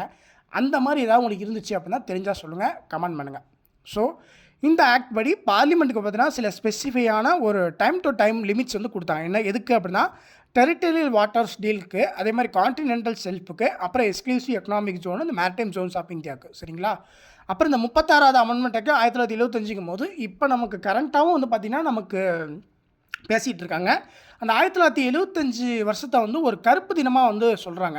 ஒரு கருப்பு நாளுன்னு சொல்லலாம், இல்லை ஒரு கருப்பு வருஷன் கூட சொல்லலாம். அது என்ன, எதனால் அதை கருப்பு வருஷன் சொல்கிறாங்க அப்படிங்கிறத உங்களுக்கு தெரிஞ்சால் சொல்லுங்கள். ஸோ இதுவுமே ஒரு இன்ட்ராக்ஷன் மாதிரி தான். ஸோ தெரிஞ்சுக்கங்க. அடுத்து பார்த்தீங்கன்னா 42வது அமெண்ட்மெண்ட் ஆக்ட் 1976. இந்த அமெண்ட்மெண்ட் ஆக்ட் படி என்ன பண்ணாங்க அப்படின்னா சில முக்கியமான விஷயம். இந்த அமெண்ட்மெண்ட் ஆக்ட் வந்து ரொம்பவே ஒரு முக்கியமான ஒரு விஷயம். அதாவது ரொம்ப முக்கியமான ஒரு கொஷின். அதாவது ஒரு கொஷின் எடுத்தீங்க, பாலிட்டியை பற்றி நீங்கள் கொஷின் கேட்கணும் அப்படின்னா இந்த ஏரியாவில் தான் அவங்க அதிகமாக கை வைப்பாங்க. ஏன்னா ரொம்ப முக்கியமான ஒரு விஷயம். ஏன்னா இந்த அமெண்ட்மெண்ட் ஆக்டில் நிறைய விஷயத்தை மாற்றுறதுனாலேயே இந்த அமெண்ட்மெண்ட் ஆக்டை வந்து மினி கான்ஸ்டியூஷன் சொல்லுவாங்க. ஏன்னா அவ்வளோ விஷயங்கள் வந்து இதில் வந்து நிறையா வந்து மாற்றப்பட்டிருக்கு. உதாரணத்துக்கு சொல்லணுன்னா இப்போ ப்ரெசன்ட்லேயும் சில கான்ட்ரவர்சியான ஒரு கேள்விக்குறி வந்து போயிட்டுருக்கு. அதில் ரொம்ப முக்கியமான விஷயம், நடிகர் விஜய் அவர்கள் கூட வந்து இதை பற்றி பேசியிருந்தார். என்ன அப்படி பேசியிருந்தார் அப்படின்னு பார்த்தீங்கன்னா, நீட் விவகாரத்தில் எஜுகேஷன் வந்து நமக்கு வந்து ஸ்டேட் லிஸ்ட்டில் தான் இருந்துச்சு. ஆனால் அதை வந்து பொதுப்பட்டியலாக மாற்றிட்டாங்க, கான்கரண்ட் லிஸ்ட்டில் மாற்றிட்டாங்க. ஒருவேளை ஸ்டேட் லிஸ்ட்டில் இருந்தால் நம்ம வந்து கண்டிப்பாக அந்த நீட்டுக்கு வந்து ஒரு இது பண்ணியிருக்கலாம். அதை வந்து எப்பயோ நம்ம அதை வந்து முடிச்சிருக்கலாம். இதனால் உயிர் வந்து எதுவுமே வந்து உயிர் சேதாரம் இல்லாமல் நம்ம வந்து தடுத்துருக்கலாம் அப்படின்றத வந்து அவர் சொல்லியிருப்பார். ஸோ அப்போ எந்த அளவுக்கு இந்த ஒரு விஷயம் இம்பார்ட்டன்ட்ங்கிறத நீங்கள் புரிஞ்சுக்கணும். அதாவது இப்பயே நமக்கு இதை பற்றி பேசுகிறாங்க அப்படிங்கிறத நீங்கள் தெரிஞ்சுக்கணும். அதனால தான் இந்த ஒரு அமெண்ட்மெண்ட் ஆக்ட் பற்றி பேசும்போது நான் இதை ஒன்று சொல்கிறேன். ஸோ அப்போ பார்த்தீங்கன்னா 42 அமெண்ட்மெண்ட் ஆக்ட் 1976 கொண்டு இருப்பாங்க. இது ரொம்ப முக்கியமான ஒரு இம்பார்ட்டன்ட் அமெண்ட்மெண்ட்ஸு. இதை நான் சொல்லிட்டேன், அதை தான் இங்கே டீட்டெயிலாக சொல்கிறாங்க. அதே மாதிரி இது வந்து பார்த்தீங்கன்னா இந்திரா காந்தி பீரியடில் வந்துச்சு. ஸோ அதாவது முன்னாள் prime minister, former prime minister of India Indira காந்தியோட பீரியடில், இந்திரா காந்தி அம்மாவோட பீரியடில் இது வந்து வந்துச்சு. ஸோ இது ரொம்ப முக்கியமான விஷயம். அடுத்து பார்த்தீங்கன்னா இதில் வந்து பார்த்தீங்கன்னா நிறைய லார்ஜ் நம்பர் ஆஃப் அமெண்ட்மெண்ட்ஸ் வந்து இதில் வந்து கொண்டு வந்ததுனால இந்த ஒரு அமெண்ட்மெண்ட் ஆக்ட் வந்து மினி கான்ஸ்டியூஷன் சொல்லுவாங்க. ரொம்ப ரொம்ப முக்கியம். அதே மாதிரி நமக்கு ப்ரீவியஸாக பார்த்தீங்கன்னா இந்த இதே மாதிரி இன்னொன்று வந்து பார்த்தீங்கன்னா மினின்னு சொல்லுவோம். அது என்னமோ ஒன்று சொல்லுவாங்க, என்னன்னு தெரியல, தெரிஞ்சால் சொல்லுங்கள். அதாவது மினி கான்ஸ்டியூஷனுங்கிற மாதிரி நம்ம இன்னொரு இடத்துல நம்ம மினின்னு சொல்லி ஒரு வார்த்தை யூஸ் பண்ணி படிச்சிருப்போம். அது என்னன்னு எனக்கு டக்குன்னு ஞாபகம் இல்லை. யாராவது தெரிஞ்சிச்சு அப்படின்னா கமெண்ட் செக்ஷனில் கமெண்ட் பண்ணுங்கள், சரிங்களா? இப்போ அதுக்கு முன்னாடி இந்த 42 அமெண்ட்மெண்ட் ஆக்டில் என்னென்ன முக்கியமான விஷயத்தை கொண்டு வந்தாங்க அப்படிங்கிறத பற்றி நம்ம பார்ப்போம். அதாவது இந்த 42 அமெண்ட்மெண்ட் ஆக்ட்டுங்கிறது ரொம்பவே முக்கியமானது. இதில் சில விஷயங்கள் வந்து நிறையா மாற்றிருப்பாங்க. அதில் ரொம்ப குறிப்பாக சொல்லணும்னா basic structure of the Indian கான்ஸ்டியூஷனே வந்து பார்த்தீங்கன்னா மாற்றிருப்பாங்க. அதில் என்னன்னா ப்ரியாம்பிளில் தான் வந்து பார்த்தீங்கன்னா இந்தியன் கான்ஸ்டியூஷன் வந்து நம்ம சொல்லுவோம். அதாவது ப்ரியாம்பிள்னா என்ன, முகவுரை. இது வந்து எல்லாத்துக்குமே தெரியும். ஸோ அந்த ப்ரியாம்பிளில் வந்து பார்த்தீங்கன்னா ஒரு சில விஷயங்களை வந்து மாற்றிருப்பாங்க. அது என்னென்ன விஷயங்கள் மாற்றிருப்பாங்க அப்படின்னா, வேர்ட்ஸ் வந்து பார்த்தீங்கன்னா சவரேனுங்கிற வார்த்தை, டெமோக்ராட்டிக்ங்கிற வார்த்தை, ரிப்பப்ளிக்குங்கிற வார்த்தை, அப்புறம் words sovereign, socialist, secular, democratic, republic சொல்லி சப்ஸ்டியூட் பண்ணியிருப்பாங்க. அதாவது என்னென்னா ஆல்ரெடி வந்து பார்த்தீங்கன்னா சவரேன், டெமோக்ராட்டிக், ரிப்பப்ளிக்னு இருக்குல்ல, இந்த வேர்ட்ஸ் அதாவது சவரேன், டெமோக்ராட்டிக், ரிப்பப்ளிக்குங்கிற அந்த வார்த்தையை சேர்த்து எப்படி கொண்டு வந்திருப்பாங்க அப்படின்னா சவரேன், சோசியலிஸ்ட்டு, செக்குலர், டெமோக்ராட்டிக், ரிப்பப்ளிக் சொல்லி சப்ஸ்டியூட் பண்ணியிருப்பாங்க. அதாவது என்னென்னா இந்த வார்த்தை எல்லாமே சேர்த்து இந்த ஆர்டரில் கொண்டு வந்திருப்பாங்க. எதனால் இந்த ஆர்டரு இது எல்லாமே மென்ஷன் பண்ணி நான் சொல்கிறேன்னா, ஏன்னா காம்படிட்டிவ் எக்ஸாமில் இந்த ஒரு விஷயத்தை வந்து இந்த கொஸ்டின் பாயிண்ட் ஆஃப் வியூவில் நம்ம பார்க்கணும். அதுக்காக தான் சொல்கிறேன். அதாவது எப்படி கேட்பான்னா இந்த ஆர்டரை வந்து மாற்றி கொடுத்துட்டு இதை வந்து கரெக்டான ஆர்டரை வந்து சூஸ் பண்ணுங்கள் அப்படின்ற மாதிரி கேட்பான். உதாரணத்துக்கு சொல்லணும் அப்படின்னா நம்ம தமிழ்நாடு ஸ்கூல் புக்கில் 10th ஸ்டாண்டர்ட்லேயே இது வந்து புக் பேக் கொஷனில் இருக்குது. அதுவும் இல்லாமல் நமக்கு புக் பேக் கொஷினே இருக்குங்கிறதுனாலே நம்ம தெரியல, நிறையா சென்ட்ரல் கவர்மெண்ட் எக்ஸாம்லேயும் இந்த கொஷினை வந்து ஆர்டரை வந்து கரெக்டாக வந்து அரேஞ்ச் பண்ணி எழுதுங்க அப்படின்ற மாதிரி சொல்கிறாங்க. ஸோ அப்போ அது ரொம்ப முக்கியமான விஷயம். அப்போ அந்த ஆர்டர் வந்து நம்ம தெரிஞ்சுக்கணும். சவரேனு, சோசியலிஸ்ட்டு, செக்குலர், டெமோக்ராட்டிக், ரிப்பப்ளிக் இப்படி சப்ஸ்டிட் பண்ணி இந்த ஆர்டரை கொண்டு வந்தாங்க. அப்புறம் இந்த வேர்ட்ஸ் வந்து பார்த்தீங்கன்னா unity of the nation, the word unity and integration of the nation சொல்லி சப்ஸ்டிட் பண்ணாங்க. அது என்னன்னா இந்த வார்த்தை வந்து பார்த்தீங்கன்னா யூனிட்டி ஆஃப் த நேஷனுங்கிற வார்த்தை மட்டும் தான் இருந்துச்சு. இதில் ஏதோ ஒன்று மிஸ் ஆகுது அப்படிங்கிறத தெரிஞ்சுக்கிட்டவங்க அவங்க, அதாவது அப்பர் ரூலிங் பார்ட்டியாக இருந்த அவங்க ரொம்ப ஒரு நுணுக்கமாக யோசித்து ரொம்ப ஒரு எக்ஸலண்ட்டாக வந்து யோசித்து அந்த இடத்துல பொறுத்தின ஒரு பக்கமான வார்த்தை தான் யூனிட்டி அண்ட் இன்டெகிரிட்டி. இந்த இன்டெகிரிட்டிங்கிற வார்த்தையை சேர்த்து unity and integrity of the நேஷனுங்கிற சப்ஸ்டிட் பண்ணாங்க. இது ரொம்ப முக்கியம். அப்புறம் பார்த்தீங்கன்னா இந்த 42 அமெண்ட்மெண்ட் ஆக்ட் படி 7வது ஷெடியூலில் இருக்கிற 5 டாபிக்ஸை வந்து ஸ்டேட் லிஸ்ட்லேருந்து கான்கரண்ட் லிஸ்ட்டில் மாற்றுறாங்க. நான் சொன்ன அந்த ஒரு விஷயம் இப்போ ஃபஸ்ட்டே வந்துருக்கு பாருங்கள். அதாவது எஜுகேஷன் வந்து ஸ்டேட் லிஸ்ட்டில் இருந்து இப்போ கான்கரண்ட் லிஸ்ட்டில் போயிடுச்சு. இதனாலேயே ஒன்றுமோ தான் தெரியல, இப்போ வரைக்கும் இந்த நீட் பிரச்சனைங்கிறது தீராத விடையாகவே இருக்குது. அதனால் இதை நீங்கள் தெரிஞ்சுக்கணும். ஸோ அப்போ எஜுகேஷனுங்கிற இதை வந்து நீங்கள் பார்த்துக்கணும். அப்புறம் பார்த்தீங்கன்னா ஃபாரஸ்ட்டுங்கிறது, அப்புறம் weights and measures, protection of wild animals and birds, administration of justice. So இதை நீங்கள் தெரிஞ்சுக்கணும். அப்புறமேல் பார்த்தீங்கன்னா இந்த ஒரு விஷயத்தில், அதாவது இந்த 42 அமெண்ட்மெண்ட் ஆக்டில் வேறு என்னென்ன கொண்டு வந்தாங்க அப்படின்னா ஆர்டிகல் 51A. இந்த ஆர்டிகல் 51A படி இந்த 10 ஃபண்டமெண்டல் டியூட்டிஸ் வந்து இருக்குது பார்த்தீங்களா, அதை கூட ஒரு சிட்டிசன் அப்படின்னா இந்த ஃபண்டமெண்டல் டியூட்டிஸ் எல்லாமே அவங்க கடைப்பிடிக்கணும். அப்படி தான் இவங்க வந்து ஒரு பக்காவான ஒரு சிட்டிசன் ஆஃப் இந்தியா அப்படிங்கிறத இந்த அமெண்ட்மெண்ட் ஆக்டில் கொண்டு தாங்க. அது ரொம்ப முக்கியமான விஷயம். அதுவும் இல்லாமல் இந்த ஆர்டிகல் அடிக்கடி வைப்பாங்க. ஆர்டிகல் 51A வந்து எதை பற்றி சொல்லணும் அப்படின்னா ஃபண்டமெண்டல் டியூட்டிஸை பற்றி பேச உங்களை வந்து கன்ஃபியூஸ் பண்ணுற மாதிரி இந்த ஃபண்டமெண்டல் ரைட்ஸு, அப்புறம் இன்னும் 2 ஆப்ஷன் கொடுத்து உங்களை திங்க் பண்ண வைப்பா, நீங்கள் தெரிஞ்சுக்கணும். அடுத்து பார்த்தீங்கன்னா இதில் வந்து என்ன கொண்டு வந்தாங்க, இன்னொன்று அப்படி கொண்டு வந்தாங்க அப்படின்னு பார்த்தீங்கன்னா பிரசிடென்ட்டுக்கு வந்து பார்த்தீங்கன்னா பவுண்ட் வந்து கொடுத்தாங்க. என்னென்னா advice of the cabinet. President வந்து கேபினெட்டுக்கு வந்து பவுண்ட் பண்ணி அட்வைஸ் வந்து பண்ணலாம் அப்படிங்கிறத பற்றி கொடுத்துருந்தாங்க. இது இந்த அமெண்ட்மெண்ட் ஆக்ட் படி கொண்டு வந்தாங்க. அடுத்து பார்த்தீங்கன்னா சென்ட்ருக்கு வந்து பார்த்தீங்கன்னா டிப்ளாய் வந்து பண்ணியிருந்தாங்க. Central forces in state to deal with the conflicting situations of law and ஆர்டரை வந்து கரெக்டாக வந்து பார்த்தீங்கன்னா நீங்கள் வந்து டீல் பண்ணி கான்ஃப்ளிக்ட் பண்ணணும் அப்படிங்கிறத இந்த ஒரு பாயிண்ட்ஸ் வந்து சேர்த்துருந்தாங்க. என்ன ஆர்டிகல் படி அப்படின்னா ஆர்டிகல் 257A படி. அப்போ இது ரொம்ப முக்கியம். அடுத்து பார்த்தீங்கன்னா gave special discretionary powers to the speaker of the Lok Sabha and prime மினிஸ்டர்னு சொல்லிட்டு ஆர்டிகல் 329 ஏல வந்து கேட்டிருந்தாங்க. ஸோ இது ரொம்ப முக்கியமான விஷயம். அதாவது ஸ்பெஷல் டிஸ்கிரிப்ஷனரி பவர் வந்து கொடுக்கணும் யாருக்கு அப்படின்னா ஸ்பீக்கர் ஆஃப் லோக்சபாக்கும் பிரைம் மினிஸ்டருக்கும். அது வந்து ஆர்டிகல் 329 ஏ படி. அப்புறம் டைரக்டிவ் பிரின்சிபால்ஸுங்கிறது கிவன் பிரசிடென்ஸ் ஓவர் ஃபண்டமெண்டல் ரைட்ஸில் இருக்கணும் அண்ட் எனி லாவில் இருக்கணும். To this effect by the parliament was kept beyond the scope of எங்கே அப்படின்னா judicial review by the court. So அப்போ இந்த ஒரு விஷயத்த மாற்றிருந்தாங்க, நீங்கள் தெரிஞ்சுக்கணும். அப்புறம் நம்ம இந்தியன் கான்ஸ்டியூஷனோட ஃபஸ்ட்டு பேஜ் இருக்குல்ல, அதை தான் இங்கே வந்து கொடுத்துருக்காங்க நியூஸ் பேப்பரில். இதில் நான் ஏன் இந்த பேஜை உங்களுக்கு இப்போ நான் காட்டி சொல்கிறேன் அப்படின்னா, நான் ஒரு எக்ஸாம் எழுதிருந்தேன். என்ன எக்ஸாம்னா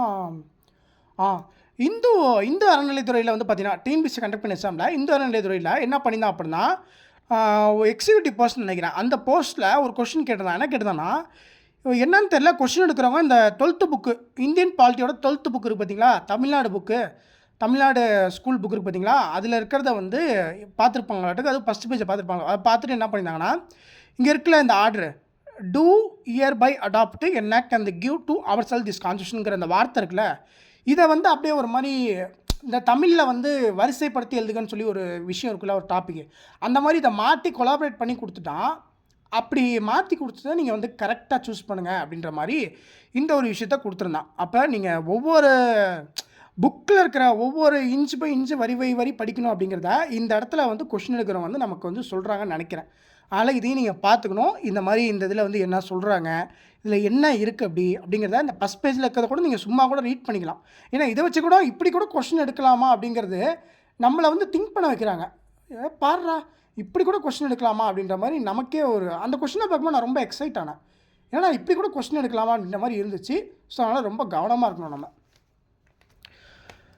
அப்புறம் இந்த கான்ஸ்டியூஷன் அசம்பிளி டிபேட்டில் ப்ரொஃபஸர் கேடி ஷாங்கிறவங்க வந்து என்ன பண்ணாங்க, இந்த வேர்ல்டு ஃபெடரலுங்கிறத வந்து இம்ப்ளை பண்ணாங்க. Agreed association on equal terms of the states forming part of the federation. இது வந்து இப்பயுமே வந்து பார்த்திங்கன்னா ஒரு தீராத பிரச்சனை, தீராத விடையாகவே இருக்குது. இப்பயும் இந்த ஃபெடரலுங்கிறது போயிட்டுருக்கு. எதனால் அதை சொல்கிறேன் அப்படின்னா, நித்தி ஆயோக்கோட முக்கியமான அப்ஜெக்டிவ் என்ன அப்படின்னா ஃபெடரலிஸ்ட்டை வந்து கோஆப்ரேட் பண்ணணும். அதாவது ஃபெடரலிஸ்ட்டுங்கிறத வந்து இருக்கிறதா உரித்தன்மை பண்ணணும். அதை வந்து நாங்கள் கரெக்டாக இப்போ என்ன சொல்கிறோம், கரெக்டாக வந்து அதை செயல்படுத்துகிறோம், கரெக்டாக நாங்கள் அதை ஃபாலோ பண்ணுறோம் அப்படிங்கிறத புரிஞ்சுக்கணும். அதாவது இந்த இதை வந்து சொல்லணும் அப்படிங்கிறது தான் அவங்க வந்து சொல்கிறாங்க. எதில் அப்படின்னா நித்தி ஆயோக்கில் சொல்கிறாங்க. நித்தி ஆயோக்கோட மெயினான அப்ஜெக்டிவே அதான், ஃபெடரலிஸ்ட்டை வந்து கோஆப்ரேட் பண்ணணும். அதுதான் முக்கியமான விஷயம். அதனால தான் என்னமோ தெரியல, இப்பயுமே இந்த ஃபெடரலிசம் ஏதாவது வந்து சென்ட்ரலில் வந்து ஏதாவது ஒரு ஆக்ட்டு இல்லை ஏதாவது ஒரு அமெண்ட்மெண்ட் ஆக்ட் வந்து கொண்டு வரும்போது அந்த ஸ்டேட் கவர்மெண்ட்டை வந்து கன்சல்ட் பண்ணாமல் இவங்க ஏதாவது கொண்டு வந்து இது வந்து நாங்கள் அமல்படுத்த போகிறோம்னு சொல்லிட்டாங்க அப்படின்னா உடனே வந்து ஃபெடரலிசங்கிற வார்த்தைக்கு இதுவே இல்லை, வேல்யூவே இல்லை, பவரே இல்லை அப்படிங்கிறத வந்து உடனே எல்லா ஸ்டேட் கவர்மெண்ட்டும் சொல்ல ஆரம்பிச்சிருவாங்க. அதுக்கு ரொம்ப முக்கியமான ஒரு விஷயம்.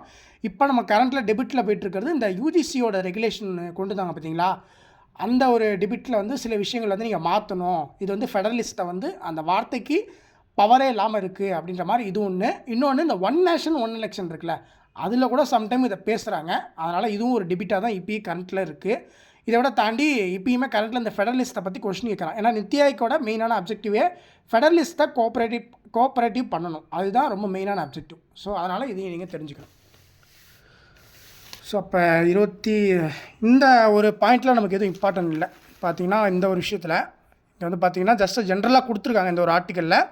இதில் நமக்கு எக்ஸாம் பாயிண்ட் ஆஃப்ல பெருசாக டீல் பண்ணி படிக்கிற மாதிரி நமக்கு எதாவது இருக்கான்னு பார்த்தீங்கன்னா நான் பார்த்த வரைக்கும் எதுவும் இல்லைன்னு நினைக்கிறேன். 1 செகண்ட். சில விஷயங்களை பற்றி பேசியிருக்காங்க, ஆனால் அது எதுவுமே வந்து பார்த்திங்கன்னா அந்தளவுக்கு இம்பார்ட்டன்ட். நம்ம எக்ஸாம் பாயிண்ட் ஆஃப்ல மட்டும் தான் டிஸ்கஸ் பண்ணுறோம், அதனால தான் இது பார்க்குறோம் கொஞ்சம் டீப்பாக. சில விஷயங்களை பற்றி பேசியிருக்காங்க. உதாரணத்துக்கு நம்ம ஃபேக்டாக எடுத்துக்கணுன்னா ஆவ்லாக் ஐலண்டுன்னு சொல்லி ஒரு ஐலாண்ட் இருக்குது. அந்த ஐலாண்ட் வந்து இப்போ ஸ்வாரேஜ் டீப்னு சொல்லி பேர் மாற்றிருப்பாங்க. அது ஒரு முக்கியமான விஷயம். அப்புறம் இந்த ட்ரிபிள் டலாக்குங்கிற இந்த கேஸில் வந்து அன்கான்ஸ்டியூஷனல் டிக்ளேர் பண்ணியிருப்பாங்க. அது ஒரு முக்கியமான விஷயம். அப்புறம் இதை தாண்டி வேறு எதுவும் நமக்கு பெருசாக இல்லைன்னு நினைக்கிறேன். அப்புறம்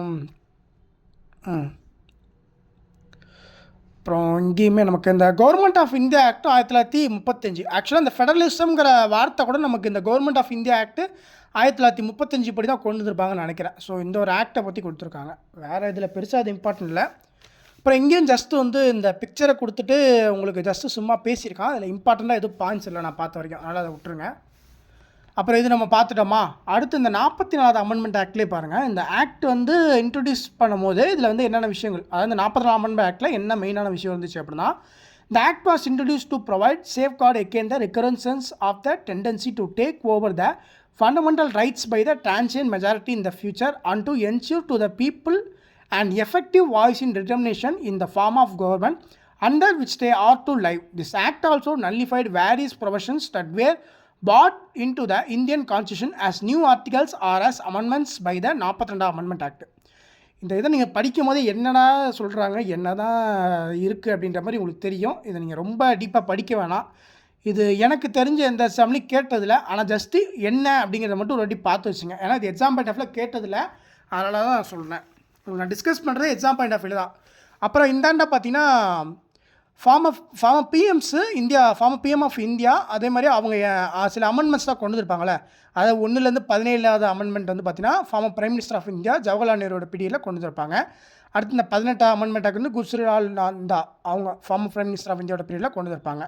ஸோ இந்த மாதிரி எந்தெந்த அமெண்ட்மெண்ட் ஆக்ட் வந்து எந்தெந்த ஃபார்ம் பிரைம் மினிஸ்டர் ஆஃப் இந்தியாவோட பீரியடில் கொண்டு வந்தாங்க அப்படிங்கிறத பற்றி நமக்கு டீட்டெயிலாக கொடுத்துருக்காங்க. இதெல்லாம் வந்து ஒரு கொஸ்டின் வந்து ரொம்ப கஷ்டமாக எடுக்கணும் அப்படின்ற பட்சத்தில் வேணால் இந்த மாதிரி விஷயத்தில் போகிறதுக்கு இருக்கே தவிர இதெல்லாம் நமக்கு கேட்க மாட்டான். ஏன்னா இது அவ்வளோ இம்பார்ட்டண்ட்டாக கிடையாது.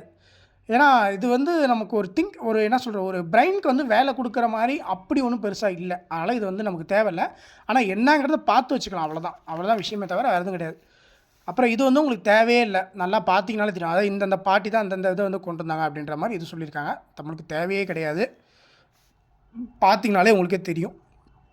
அப்புறம் நம்ம இந்தியன் கான்ஸ்டியூஷனை பற்றி சில முக்கியமான விஷயங்கள் பேசியிருக்காங்க. இப்போயும் நமக்கு கரண்ட்டில் இந்த ஒரு டாப்பிக்கை பற்றி நம்ம கொஷின் கேட்டுகிட்டே தான் இருக்கோம். அதாவது நம்ம பாலிட்டி படிக்கணும்னா ஃபஸ்ட்டு இந்த என்ட்ரன்ஸில் இந்த அமெண்ட்மெண்ட் ஆக்ட்டு, அப்புறம் இந்த கான்ஸ்டியூஷனில் என்னென்ன பண்ணாங்க, எப்போ அடாப்ட் பண்ணாங்க, எத்தனை ஷெடியூல் இருக்குது, என்னென்ன பார்ட்ஸ் இருக்குது, அப்புறம் அதில் என்ன சொல்கிறாங்க அப்படிங்கிற மாதிரி இந்த பேசிக்கான விஷயங்கள் கான்ஸ்டியூஷனை பற்றி படிக்கணுங்கும் போது இப்போயுமே எக்ஸாமில் கேட்டுட்டு தான் இருக்கான். அப்போ அதோட ஹைலைட்ஸை பற்றி கொடுத்துருக்காங்க பாருங்கள். அதாவது நம்ம இந்தியாவோட கான்ஸ்டியூஷன், அதாவது இந்தியன் கான்ஸ்டியூஷன் தான் வந்து பார்த்தீங்கன்னா lengthiest return constitution in the world. நல்லா புரிஞ்சுக்கணும். இது நமக்கு எக்ஸாம் பாயிண்ட் ஆஃப் வியூவில் ஒரு கன்ஃபியூஸான ஒரு ஏரியா, அதனால தான் நான் இப்போ சொல்கிறேன். ஏன்னா இதோட இன்னொரு ஃபேக்டை கோரிலேட் பண்ணி உங்களுக்கு கன்ஃபியூஸ் ஆகாத மாதிரி சொல்கிறேன் எக்ஸாம் பாயிண்ட் ஆஃப் வியூவில். என்னன்னா இந்த இந்தியன் கான்ஸ்டியூஷனை வந்து பார்த்தீங்கன்னா லென்த்தியஸ்ட் ரிட்டன் கான்ஸ்டியூஷன் இந்த வேர்ல்டுன்னு சொல்லுவாங்க. அப்படி கொடுத்தா அது சரி. அதுவே யூஎஸ் இருக்குது பார்த்தீங்களா, அதாவது United States of America, American country இருக்குது பார்த்தீங்களா, அவங்க தான் வந்து பார்த்தீங்கன்னா ஓல்டஸ்ட் டெமோக்ரஸி இந்த வேர்ல்டான்னு கேட்டிங்கன்னா அது சரி. அதுவே India is the largest democracy இந்த வேர்ல்டுன்னு கொடுத்தாங்கன்னா அதுவும் சரி. அப்போ மாற்றி இப்படி உள்டாவாக கொடுக்குறான், அதாவது இந்தியா தான் வந்து பார்த்தீங்கன்னா ஓல்டஸ்ட் டெமோக்ரஸி இந்த வேர்ல்டுன்னு கொடுத்தாங்கன்னா அது தப்பு. உங்களுக்கே தெரியும், நம்ம இந்தியாவுக்கு முன்னாடி யூஎஸில் தான் வந்து பார்த்தீங்கன்னா டெமோக்ரஸிங்கிறது அதிகமாக இருந்துச்சு. அதுக்கப்புறம் தான் எல்லா கண்ட்ரிலையும் கொண்டு வந்தாங்க, இந்தியாவிலையும் கொண்டு வந்தாங்க. அதுக்கப்புறம் அதை பார்த்து எல்லா கண்ட்ரி, இந்தியாவுக்கு அப்புறம் ஸ்ரீலங்கான்னு சொல்லிட்டு எல்லா பக்கத்துக்கு நாடுலையும் வந்து தான் கொண்டு வந்தாங்க. ஸோ அப்போ அது உங்களுக்கு தெரியும், இருந்தாலும் நீங்கள் கன்ஃபியூஸ் பண்ணிக்கூடாது அப்படிங்கிறதுக்காக சொல்கிறேன். ஏன்னா இந்த ஒரு கொஸ்டினை வந்து பார்த்தீங்கன்னா போன வருஷம் 2024 இந்த ஹைகோர்ட் எக்ஸாமினர்னு சொல்லிட்டு ஒரு போஸ்ட் இருக்குன்னு நினைக்கிறேன். அந்த போஸ்டிங்கில் ஓல்டஸ்ட் டெமோக்ரஸி இந்த வேர்ல்டுன்னு பார்க்கும்போது யூஎஸ்ங்கிறது எல்லாத்துக்குமே தெரியும். ஆனால் நிறைய பேர் இந்தியான்னு சொல்லிட்டு போட்டு கன்ஃபியூஸ் பண்ணிட்டாங்க. நிறைய யூடியூப் சேனலில் கூட தப்பாக சொல்லியிருந்தாங்க, நான் கவனித்த வரைக்கும். அதனால் சொல்கிறேன். அப்போ இதை நீங்கள் தெரிஞ்சுக்கணும். அப்புறம் இந்தியன் கான்ஸ்டியூஷனை வந்து லென்த்தியஸ்ட் ரிட்டன் கான்ஸ்டியூஷன் இந்த வேர்ல்டுன்னு சொல்லுவாங்க, அதை நீங்கள் தெரிஞ்சுக்கணும். லென்த்தியஸ்ட்னாலும் இல்லை லாங்கஸ்ட் ரிட்டன் கான்ஸ்டியூஷன் இந்த வேர்ல்டுன்னு கொடுத்தாலும் எப்படி கொடுத்தாலும் ஒன்று தான். அதே மாதிரி நான் சொன்ன மாதிரி கான்ஸ்டியூஷன் வந்து அடாப்ட் பண்ணது 1949 26 நவம்பரில். அது வந்து நடைமுறைக்கு வந்தது 26 ஜனவரி 1950. இதில் வந்து பார்த்தீங்கன்னா பிரியாம்பலுங்கிறது இருக்கும். அப்புறம் 395 ஆர்டிகல் ஆர்கனைஸ்டு இன்டூ 22 பார்ட்ஸ். அதாவது இப்போயும் கரண்ட்டாக வந்து பார்த்தீங்கன்னா எத்தனை பார்ட்ஸ் வந்து இப்போ இருக்குது அப்படின்னு பார்த்தீங்கன்னா, இப்போ நம்ம கரண்ட்டாக வந்து பார்த்தீங்கன்னா 25 பார்ட் இருக்குது. அதே மாதிரி ஷெடியூல்ஸ் வந்து பார்த்தீங்கன்னா 12 இருக்குது. சரிங்களா, அதுதான் இப்போ நான் சொன்ன பார்த்தீங்களா, அதை தான் அடுத்த வரியில் கொடுத்துருக்கோம். அஸ் ஆஃப் 2019 படி 470 ஆர்டிகல், 25 பார்ட்டு, 12 ஷெடியூல். அப்புறம் இந்த இந்தியன் கான்ஸ்டியூஷன் வந்து சில விஷயங்கள் வந்து பாரோ பண்ணியிருப்பாங்களே, அதில் ரொம்ப முக்கியமான விஷயம் என்னென்னு பார்த்தீங்கன்னா, constitution of India exclusively borrow from various international கான்ஸ்டியூஷன்லேருந்து பாரோ பண்ணியிருக்கோம். அதாவது நிறையா இன்டர்நேஷ்னல் கான்ஸ்டியூஷன், அதாவது யூஎஸ்லேருந்து, அப்புறம் இந்த ஜப்பானு இதுன்னு சொல்லிட்டு நிறையா சொல்லுவோம். அதை பற்றி சொல்லணும்னா இந்த அமெண்ட்மெண்ட் ஆக்ட் நான் முழுசாக முடிக்க முடியாது, அதனால் என்னங்கிற மட்டும் தெரிஞ்சு வச்சுங்க. ஸோ அந்த மாதிரி பாரோ பண்ணியிருப்பாங்க. அப்புறம் கவர்மெண்ட் ஆஃப் இந்தியா ஆக்ட் 1935 சில விஷயங்களை பாரோ பண்ணியிருப்பாங்க. அப்போ அதையும் நீங்கள் தெரிஞ்சு வச்சுக்கணும். அப்புறம் இதை தாண்டி நமக்கு பெருசாக ஏதாவது கேட்டிருக்காங்களான்னு கேட்டால் கிடையாது. அப்புறம் இந்தியாவில் தான் இந்த constitution can only be amended by parliament. இது ரொம்ப முக்கியம். அதாவது இங்கே பாருங்களேன், டிஃப்ரென்ஸ் வச்சு கொடுத்துருக்கான் பாருங்கள். அதாவது இந்தியாவில் மட்டும்தான் கான்ஸ்டியூஷனை வந்து பார்த்தீங்கன்னா அமெண்ட் பண்ணணும் அப்படின்னா பார்லிமெண்ட்டை வச்சு பண்ண முடியும். ஆனால் மற்ற கண்ட்ரியில் அந்த மாதிரி கிடையாது. மற்ற கண்ட்ரியில் வேறுபட்டு மாறும். அதை நமக்கு சொல்கிறாங்க. அப்புறம் யுனைடெட் ஸ்டேட்ஸில் மொத்தம் 27 வாட்டி அமெண்ட் பண்ணியிருக்காங்க. ஆனால் நம்ம இந்தியன் கான்ஸ்டியூஷன் மட்டும் தான் இது வரைக்கும் அமெண்ட் பண்ணது 106 முறை வரைக்கும் அமெண்ட் பண்ணியிருக்காங்க. ஸோ இது ரொம்ப முக்கியம். அதுக்கப்புறம் பார்த்தீங்கன்னா இந்தியன் கான்ஸ்டியூஷன் வந்து borrowed from many features of the constitution. அதாவது நான் சொன்ன மாதிரி முதலே சொன்ன மாதிரி இந்தியன் கான்ஸ்டியூஷன் வந்து நிறையா கண்ட்ரிலேருந்து தான் வந்து பார்த்தீங்கன்னா சில விஷயங்கள் வந்து borrow பண்ணியிருப்பாங்க. அதில் ரொம்ப முக்கியமான விஷயம் என்னென்னு பார்த்தீங்கன்னா யூஎஸ் கான்ஸ்டியூஷன்லேருந்து என்னென்ன borrow பண்ணாங்க அப்படின்னா இந்த இம்பீச்மெண்ட் ஆஃப் த பிரசிடென்ட்டோட அந்த பதவி வந்து இம்பீச் பண்ணுறது, அந்த ஒரு விஷயம் வந்து இங்கேருந்து எடுத்திருப்பாங்க. அப்புறம் பிரசிடென்ட்டோட ஃபங்க்ஷனு, வைஸ் பிரசிடென்ட்டோட ஃபங்க்ஷனு, இது எல்லாமே வந்து பார்த்தீங்கன்னா இதுலேருந்து கொண்டு வந்திருப்பாங்க. அப்புறம் இந்த சுப்ரீம் கோர்ட் இந்த ஹைகோர்ட் ஜட்ஜ் இருக்காங்களா, அவங்கள ரிமூவ் பண்ணணும் அப்படின்னாலும் அதுவுமே யூஎஸ் கான்ஸ்டியூஷன்லேருந்து borrow பண்ணியிருப்பாங்க. ஃபண்டமெண்டல் ரைட்ஸும் யூஎஸ் கான்ஸ்டியூஷன்லேருந்து borrow பண்ணியிருப்பாங்க. அப்புறம் ஜுடிஷியல் ரிவ்யூ இருக்குல்ல, அதுவும் இங்கேருந்து borrow பண்ணியிருப்பாங்க. அப்புறம் இண்டிபெண்டன்ஸ் ஆஃப் ஜுடிஷியரி, இதுவும் இங்கேருந்து borrow பண்ணியிருப்பாங்க. இது நமக்கு எக்ஸாம்பிள் டெஃபில் ரொம்ப முக்கியமான கொஷின், கண்டிப்பாக கேட்பான். அதனால் நீங்கள் தெரிஞ்சு வச்சுக்கணும். அதுக்கப்புறம் பார்த்தீங்கன்னா 2/3 majority in both places ratified by the 3/4 of the states. ஆனால் இந்தியாவில் மட்டும் அமெண்ட்மெண்ட் வந்து ரெக்வயர் பண்ணோம் அப்படின்னா, அதாவது யூஎஸ் அமெண்ட்மெண்ட்டில் வந்து பார்த்தீங்கன்னா 2/3 மெஜாரிட்டி போடுவாங்க. எப்படின்னா போத் ஹவுஸ் ஆஃப் காங்கிரஸ் அந்த ராட்டிஃபிகேஷன் பை 3/4 ஆஃப் த ஸ்டேட்ஸ்லேருந்து பண்ணுவாங்க. ஆனால் இந்தியாவை பொறுத்தளவுக்கு அமெண்ட்மெண்ட் ரெக்கார்ட் பண்ணும்போது அப்ரூவல் பை த 2/3 மெஜாரிட்டி. இங்கேயும் 2/3 தான், அங்கேயும் 2/3 தான். Majority in both house of the parliament. அப்போ இங்கே நமக்கு இந்தியாவை பொறுத்தளவுக்கு பார்லிமெண்ட் தான் மெயினான பவர். அதனால தான் அதை வந்து என்ன சொல்கிறது, டிஃப்ரென்ஷியேட் பண்ணி நமக்கு சொல்லியிருக்காங்க. அடுத்து பார்த்தீங்கன்னா யூஎஸ் கான்ஸ்டியூஷனை பொறுத்தளவுக்கு மொத்தம் எத்தனை ஆர்டிகல்ஸ் இருக்குன்னு பார்த்தீங்கன்னா, அப்பா நமக்கே கேட்கும்போது ஆச்சரியமாக இருக்குங்க. உண்மை பார்த்தீங்கன்னா யூஎஸில் மொத்தமாகவே 7 ஆர்டிகல்ஸ் தான் இருக்கான். 7 ஆர்டிகல்ஸ் தான் யூஸ் பண்ணுறாங்க போல். அதே மாதிரி அமெண்ட்மெண்ட்ஸும் வந்து பார்த்தீங்கன்னா மொத்தமாகவே 27 அமெண்ட்மெண்ட் தான் இப்போ டில் டேட் வரைக்கும் இருக்குன்னு நினைக்கிறேன் எனக்கு தெரிஞ்சு. அப்போ பார்த்தீங்கன்னா ஆனால் இந்தியன் கான்ஸ்டியூஷன் மட்டும்தான் ஒரு lengthiest constitution written to date நமக்கு பார்த்தீங்கன்னா 12 ஷெடியூல் இருக்குது, 448 ஆர்டிகல்ஸ் இருக்குது. அதாவது முன்னே நான் சொன்னது வந்து 2019 படி, இப்போ 2025 டில் டேட்டுங்கிற மாதிரி சொல்கிறாங்கன்னு நினைக்கிறேன் மென்ஷன் பண்ணி. அப்போ 12 ஷெடியூல் இருக்குது, 448 ஆர்டிகல், அப்புறம் 22 பார்ட்ஸ் இருக்குது. அப்படிங்கப்பா. ஸோ அப்போ இதெல்லாம் நமக்கு எக்ஸாம்பிள் டஃபில் ரொம்ப முக்கியமான விஷயம். எத்தனை பார்ட்ஸ் வந்து இந்தியன் கான்ஸ்டியூஷனில் இருக்குது, எத்தனை ஆர்டிகல்ஸ் இருக்குது அப்படிங்கிறத பற்றி நமக்கு கேட்பாங்க. அப்புறம் இதை தாண்டி நமக்கு இந்த பேஜ் ஃபுல்லாக முடிச்சிட்டோம். ஆல்மோஸ்ட் நம்ம முடிச்சிட்டோம்னு நினைக்கிறேன்.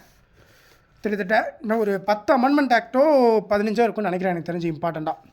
அப்புறம் இதே 44 அமெண்ட்மெண்ட் ஆக்டில் வந்து என்ன பண்ணாங்க அப்படின்னா, ஒரிஜினல் டென்னர் ஆஃப் லோக்சபா அந்த லெஜிஸ்லேட்டிவ் அசம்பிளி இருக்குல்ல, அது வந்து 5 இயர்ஸ்க்கு கொண்டு வரது கூட இந்த அமெண்ட்மெண்ட் ஆக்ட் தான். அதனால தான் என்னமோ தெரியல, இந்த அமெண்ட்மெண்ட் ஆக்டை ரொம்ப ஒரு தூக்கிச்சு கொண்டாடுறாங்க.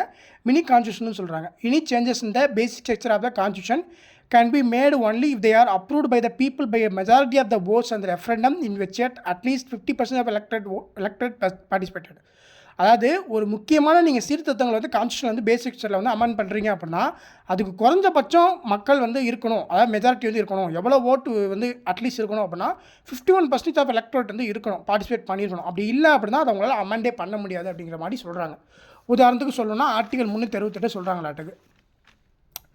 அப்புறம் அடுத்து வந்து பார்த்தீங்கன்னா reversed the provisions made by the 42 amendment ஆக்டில் என்ன சொல்கிறாங்க அப்படின்னா, government to amend the constitution on wish by article 368 44 amendment act படி nullified this power to the government. இதெல்லாம் நமக்கு தெரிஞ்சு இது வரைக்கும் கேட்டதே இல்லை, இருந்தாலும் பார்த்து வச்சுங்க.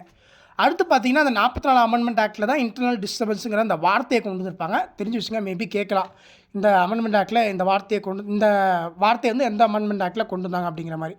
With armed rebellion in provisions concerning a national emergency, proclamation of emergency can be issued only when the security of any part of its territory is threatened by war or external aggression or by armed rebellion. So இதை வந்து தெரிஞ்சுக்கணும். ஆனால் இது வரைக்கும் நமக்கு exam point ஆஃப்ல பெருசாக கேட்டதில்லை. ஆனால் நீங்கள் சும்மா என்ன அப்படிங்கிறத மட்டும் பார்த்து வச்சுக்கலாம். And emergency can be proclaimed only on the basis of written advice tendered to the president or by the cabinet body. Right of the media to report freely and without censorship the presidency in the parliament and state legislature. புரியாத மாதிரியே இருக்குது, புரியாத விடையாகவே இருக்கட்டும். இது கேட்டதே இல்லை exam point ஆஃப்ல. அடுத்து பார்த்தீங்கன்னா நமக்கு removing the provisions the denied கோர்ட்ஸ்க்கு வந்து பார்த்தீங்கன்னா அத்தாரிட்டி கொடுத்தாங்க. adjudicate the election disputes involving the president, vice president, prime minister, speaker of the Lok Sabha இருக்கணும். இதுவுமே நமக்கு தெரிஞ்சு வச்சுங்க. ஆனால் எக்ஸாம் பாயிண்ட் ஆஃப்ல நமக்கு கேட்டதில்லை. ஒரு வழியாக இன்னும் ஒரு 15 அமெண்ட்மெண்ட் ஆக்ட் இருக்குன்னு நினைக்கிறேன், அதை முடிக்கணும்.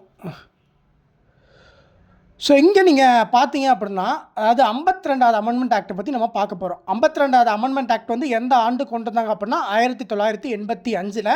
இது ரொம்ப ரொம்ப ரொம்ப ரொம்ப ரொம்ப ஒரு முக்கியமான ஒரு கொஷின். அடிக்கடி கேட்குறான். இப்போ எக்ஸாமில் கூட இந்த ஒரு கொஷினை வந்து பார்த்தீங்கன்னா அடிக்கடி கேட்குறான். ஸோ நீங்கள் அதை ரொம்ப முக்கியமாக கவனிக்கணும். ஏன்னா ரொம்ப ஒரு என்ன சொல்கிறது, சின்ன சின்ன எக்ஸாம்லேருந்து பெரிய எக்ஸாமில் கூட இந்த கொஷின் நிற்கிறான். அதுவும் இல்லாமல் டில் டேட்லேயும் இந்த ஒரு அமெண்ட்மெண்ட் ஆக்ட்டை பற்றி ஒரு டெபிட் போயிட்டே தான் இருக்குது. ஸோ அதனாலே என்னமோ தெரியல, இந்த கொஷின் வந்து கேட்டுகிட்டே தான் இருப்போம். அப்போ 52 அமெண்ட்மெண்ட் ஆக்ட் 1985ல் கொண்டு வந்திருப்பாங்க. இந்த அமெண்ட்மெண்ட் ஆக்ட்டை என்னன்னு சொல்லுவாங்க அப்படின்னா ஆன்டி டிஃபெக்ஷன் லான்னு சொல்லுவாங்க. அதாவது தமிழில் வந்து கட்சி தாவல் தடை சட்டம் சொல்லுவாங்க. இதுக்கு ஒரு முக்கியமான கேஸ் ஒன்று இருக்குது. அதாவது பேர் கூட பார்த்தீங்கன்னா EP Sudhakar vs state of Andhra பிரதேஷ்னு நினைக்கிறேன். அந்த கேஸ் வந்து பார்த்திங்கன்னா இந்த ஆன்டி டிஃபெக்ஷன் லா சம்மந்தப்பட்ட ஒரு முக்கியமான கேஸுன்னு நினைக்கிறேன், எனக்கு தெரிஞ்ச வரைக்கும். அது ஒரு வாட்டி ரீகால் பண்ணிக்கங்க. அடுத்து பார்த்தீங்கன்னா இந்த 61வது அமெண்ட்மெண்ட் ஆக்ட் 1989ல் இது கொண்டு வந்திருப்பாங்க. Voting age was decreased from 21 to 18 for both லோக்சபாக்கும் அசம்பிளி போல்ஸ்க்கும் கொண்டு வந்திருப்பாங்க. ஸோ இப்போ நான் அந்த கேஸ் சொன்னேன் பார்த்தீங்களா, இந்த E P Sudhakar vs state of Andhra Pradesh, இது நான் எனக்கு தெரிஞ்ச வரைக்கும் 90% கரெக்டு தான். ஒரு 10% மேபி தப்பாக இருக்கலாம்னு நினைக்கிறேன். ஒரு வாட்டி செக் பண்ணிக்கோங்க. இந்த ஆன்டி டிஃபெக்ஷன் லா பற்றின ஒரு முக்கியமான கேஸ்னு சொல்லும் போது E P Sudhakar vs state of Andhra Pradesh. So இது ஒரு வாட்டி செக் பண்ணிக்கோங்க கரெக்டாக இல்லையாங்கிறத. அப்புறம் 61வது அமெண்ட்மெண்ட் ஆக்ட் எப்போ கொண்டு வந்தாங்கன்னா 1989 ரொம்ப முக்கியமான விஷயம். இந்த அமெண்ட்மெண்ட் ஆக்ட் படி தான் ஓட்டிங் ஏஜ் பார்த்தீங்கன்னா 21லேருந்து 18 கொண்டு வந்தாங்க. டில் டேட் வரைக்கும் ஓட்டிங்கோட ஏஜ், இந்தியன் சிட்டிசனோட ஓட்டிங் ஏஜ் என்னன்னு கேட்டிங்கன்னா 18ங்கிறத தூக்கத்தில் எழுந்து கேட்டாலும் கரெக்டாக சொல்லணும். அப்புறம் பார்த்தீங்கன்னா 65வது அமெண்ட்மெண்ட் ஆக்ட் 1990ல் கொண்டு இருப்பாங்க. இது வந்து பார்த்தீங்கன்னா national commission for SC or ST was formed and office special officer for SC அல்லது எஸ்டி வாஸ் ரிமூவ்டு. அதாவது 65 அமெண்ட்மெண்ட் ஆக்ட் படி எஸ்சி எஸ்டிக்கு வந்து பார்த்தீங்கன்னா ஃபார்ம் பண்ணியிருப்பாங்க. இன்னொன்று ஆஃபீஸ் ஸ்பெஷல் ஆஃபீஸர் வந்து இதுக்கு தான் வந்து பார்த்தீங்கன்னா போட்டிருப்பாங்க. அதாவது என்னென்னா இந்த ஸ்பெஷல் ஆஃபீஸர் அப்படிங்கிறதும், அதாவது எஸ்சி எஸ்டிங்கிற கமிஷன் வந்து ஃபார்ம் பண்ணியிருப்பாங்க. அதே சமயத்தில் ஸ்பெஷல் ஆஃபீஸர் போடுறதுனாலும் இதுதான், அதே மாதிரி ரிமூவ் பண்ணுறது அப்படின்னாலும் இந்த ஒரு அமெண்ட்மெண்ட் ஆக்ட் தான். ஸோ அதை வந்து சொல்கிறாங்க 1990ல் கொண்டு வந்திருப்பாங்க. அடுத்து 69வது அமெண்ட்மெண்ட் ஆக்ட் 1991ல் கொண்டு வந்திருப்பாங்க. இதுபடி பார்த்தீங்கன்னா யூனியன் டெரிட்டரி ஆஃப் டெல்லிங்கிறது ஸ்பெஷல் ஸ்டேட்டஸ் வந்து கொடுத்து நேஷனல் கேபிட்டல் டெரிட்டரி ஆஃப் டெல்லின்னு சொல்லி கொடுத்துருப்பாங்க. இதில் வந்து பார்த்தீங்கன்னா 70 மெம்பர் லெஜிஸ்லேட்டிவ் அசம்பிளி அப்புறம் and 7 member council of ministers வந்து ஃபார்ம் ஆகிருப்பாங்க. அப்போ என்னன்னா இப்போ நம்ம நேஷனல் கேபிட்டல் டெரிட்டரி ஆஃப் டெல்லின்னு சொல்லி சொல்கிறோன்னா அதுக்கு முக்கியமான காரணம் இந்த 69வது அமெண்ட்மெண்ட் ஆக்ட் 1991 இதுபடி தான் இந்த இதை வந்து மாற்றிருப்பாங்க. அடுத்து நான் சொன்ன மாதிரி யூபிஎஸ்சியோட 2024 கேட்ட ஒரு கொஸ்டின் 71வது அமெண்ட்மெண்ட் ஆக்ட் 1992 படி என்ன பண்ணியிருப்பாங்க அப்படின்னா கொன்கனி, மணிப்பூரி, நேபாளி இன்க்ளூடாக இந்த 8 இன்க்ளூட் பண்ணியிருப்பாங்க. மொத்தம் அப்போ அந்த டைமில் இன்க்ளூட் பண்ணும்போது 18 லாங்குவேஜ் இருந்திருக்கும். அப்புறம் 73வது அமெண்ட்மெண்ட் ஆக்ட் ரொம்ப ரொம்ப ரொம்ப ரொம்ப ரொம்ப ஒரு முக்கியமான அமெண்ட்மெண்ட் ஆக்ட் 1992ல் கொண்டு வந்திருப்பாங்க. இதுபடி பார்த்தீங்கன்னா அந்த பஞ்சாயத்து ராஜ் இன்ஸ்டியூஷன் இருக்குது பார்த்தீங்களா, அதுக்கு வந்து பார்த்தீங்கன்னா கான்ஸ்டியூஷனல் ஸ்டேட்டஸுங்கிறத கொடுத்துருப்பாங்க. அப்புறம் இந்த பஞ்சாயத்து ராஜ் டே வந்து இந்தியாவில் எப்போ செலிப்ரேட் பண்ணுறாங்க அப்படிங்கிறது தெரிஞ்சால் சொல்லுங்கள். அப்புறம் இந்த பஞ்சாயத்து ராஜ் கமிட்டி பற்றி, அதாவது பஞ்சாயத்து ராஜ் கமிட்டியை பற்றி என்னென்ன கொஷின் கேட்பாங்க அப்படிங்கிறது உங்களுக்கு தெரிஞ்சால் கமெண்ட் பண்ணுங்கள். பஞ்சாயத்து ராஜ் சம்மந்தமாக என்னென்ன கமிட்டி இருக்குன்னு தெரிஞ்சால் அதையும் கமெண்ட்டில் சொல்லுங்கள். இப்போ நான் இதை பற்றி சொன்னேன் அப்படின்னா இன்னும் அந்த அமெண்ட்மெண்ட் ஆக்டை ஃபுல்லாக வந்து பார்த்தீங்கன்னா முடிக்க முடியாது, வீடியோ வந்து லென்த்தாக போய்டும். அதனால் ஜஸ்ட்டு வந்து உங்களுக்கு ஒரு இன்டராக்ஷன் செக்ஷன் மாதிரி விட்டு போயிடும் உங்கள் கையில். அடுத்து பார்த்தீங்கன்னா 86வது அமெண்ட்மெண்ட் ஆக்ட் 2002 இப்போயும் வந்து பார்த்தீங்கன்னா ஒரு முக்கியமான ஒரு இந்தியன் கான்ஸ்டியூஷனில் ஒரு மேஜர் ரோல், ஒரு இன்றைக்கி வந்து பார்த்தீங்கன்னா ஒரு கான்ட்ரிபியூஷன் ஒன் ஆஃப் த ஒரு என்ன சொல்கிற முக்கியமான ஒரு கான்ட்ரிபியூஷன்னா இந்த ஒரு அமெண்ட்மெண்ட் ஆக்ட் தான். 86 அமெண்ட்மெண்ட் ஆக்ட் 2002ல் கொண்டு வந்திருப்பாங்க. எதனால் சொல்கிறாங்க அப்படின்னா இந்த எலிமெண்டரி எஜுகேஷனுக்கு வந்து பார்த்தீங்கன்னா ஃபண்டமெண்டல் ரைட் அப்படிங்கிறது ஒன்று சேர்த்துருப்பாங்க. என்னென்னா இந்த இந்தியன் கான்ஸ்டியூஷனில் ஃபண்டமெண்டல் ரைட்ஸுங்கிறதா சேர்த்து என்ன பண்ணியிருப்பாங்கன்னா எலிமெண்டரிக்கு வந்து பார்த்தீங்கன்னா எஜுகேஷன் வந்து கண்டிப்பாக இருக்கணும். அதாவது இப்போ அந்த 6லேருந்து 14 வயசு வரைக்கும் இருக்கிறாங்களா சின்ன பிள்ளைங்க, ஸோ அவங்க எல்லாருமே கண்டிப்பாக ஃப்ரீயாக கம்பல்சரியாக, அதாவது ஃப்ரீயாக அதே மாதிரி கம்பல்சரியாக எஜுகேஷன் வந்து படிச்சிருக்கணும் அப்படிங்கிற ஒரு முக்கியமான ஒரு திருத்தத்தை வந்து கொண்டு வந்தாங்க. இப்போயும் நிறைய எக்ஸாமில் அந்த கொஷின் கேட்குறான், நீங்கள் தெரிஞ்சு வச்சுக்கணும். எப்போ அந்த ஆக்ட் கொண்டு வந்தால் வழக்கம்போல் நான் சொன்ன மாதிரி எந்த அமெண்ட்மெண்ட் ஆக்ட் எப்போ கொண்டு வந்தால் அது என்ன சொல்லுது அப்படிங்கிறத பார்த்து வச்சுக்கணும். அடுத்து பார்த்தீங்கன்னா 88வது அமெண்ட்மெண்ட் ஆக்ட் 2003 படி, அதாவது இந்த 88வது அமெண்ட்மெண்ட் ஆக்ட் 2003 படி என்ன பண்ணுறாங்க அப்படின்னா provision of service tax was made under article 268A படி service tax levied by union and collected and appropriated by the union and states. இப்போ இந்த ஒரு ஆர்டிகல் வந்து பார்த்திங்கன்னா எனக்கு தெரிஞ்சு டிஎன்பிசி குரூப் 1 எக்ஸாமில் நான் கேட்டு பார்த்துருக்கேன். அப்புறம் எஸ்எஸ்சியில் கேட்டிருக்கான், யூபிஎஸ்சி சிஏபிஎஃப்பில் கேட்டிருக்கான், யூபிஎஸ்சி சிவில் சர்வீஸில் பேரிங்காக கொடுத்து கேட்டிருந்தான். ஆர்ஆர்பியில் கேட்டிருக்கான். நான் சொல்லிகிட்டே போகலாம். அதனால் அது ரொம்ப முக்கியமான ஆக்ட், நீங்கள் தெரிஞ்சு வச்சுங்க. அதே சமயத்தில் அந்த ஆர்டிகலையும் தெரிஞ்சு வச்சுங்க. அப்போ 88 அமெண்ட்மெண்ட் ஆக்ட் 2003 கொண்டு வந்தான். அப்புறம் இந்த அமெண்ட்மெண்ட் ஆக்ட் படி என்ன வந்து கொண்டு வந்தான் அப்படின்னா, சர்வீஸ் டேக்ஸுங்கிறத மேட் அண்டர் எந்த இது படி கொண்டு வந்தான் அப்படின்னா, ஆர்டிகல் 268A படி கொண்டு வந்தான். சர்வீஸ் டேக்ஸ் வாஸ் லிவிட், அதாவது இந்த சர்வீஸ் டேக்ஸுங்கிறது லிவிட் வந்து பண்ணும் பை யூனியன் வந்து லிவி பண்ணும்.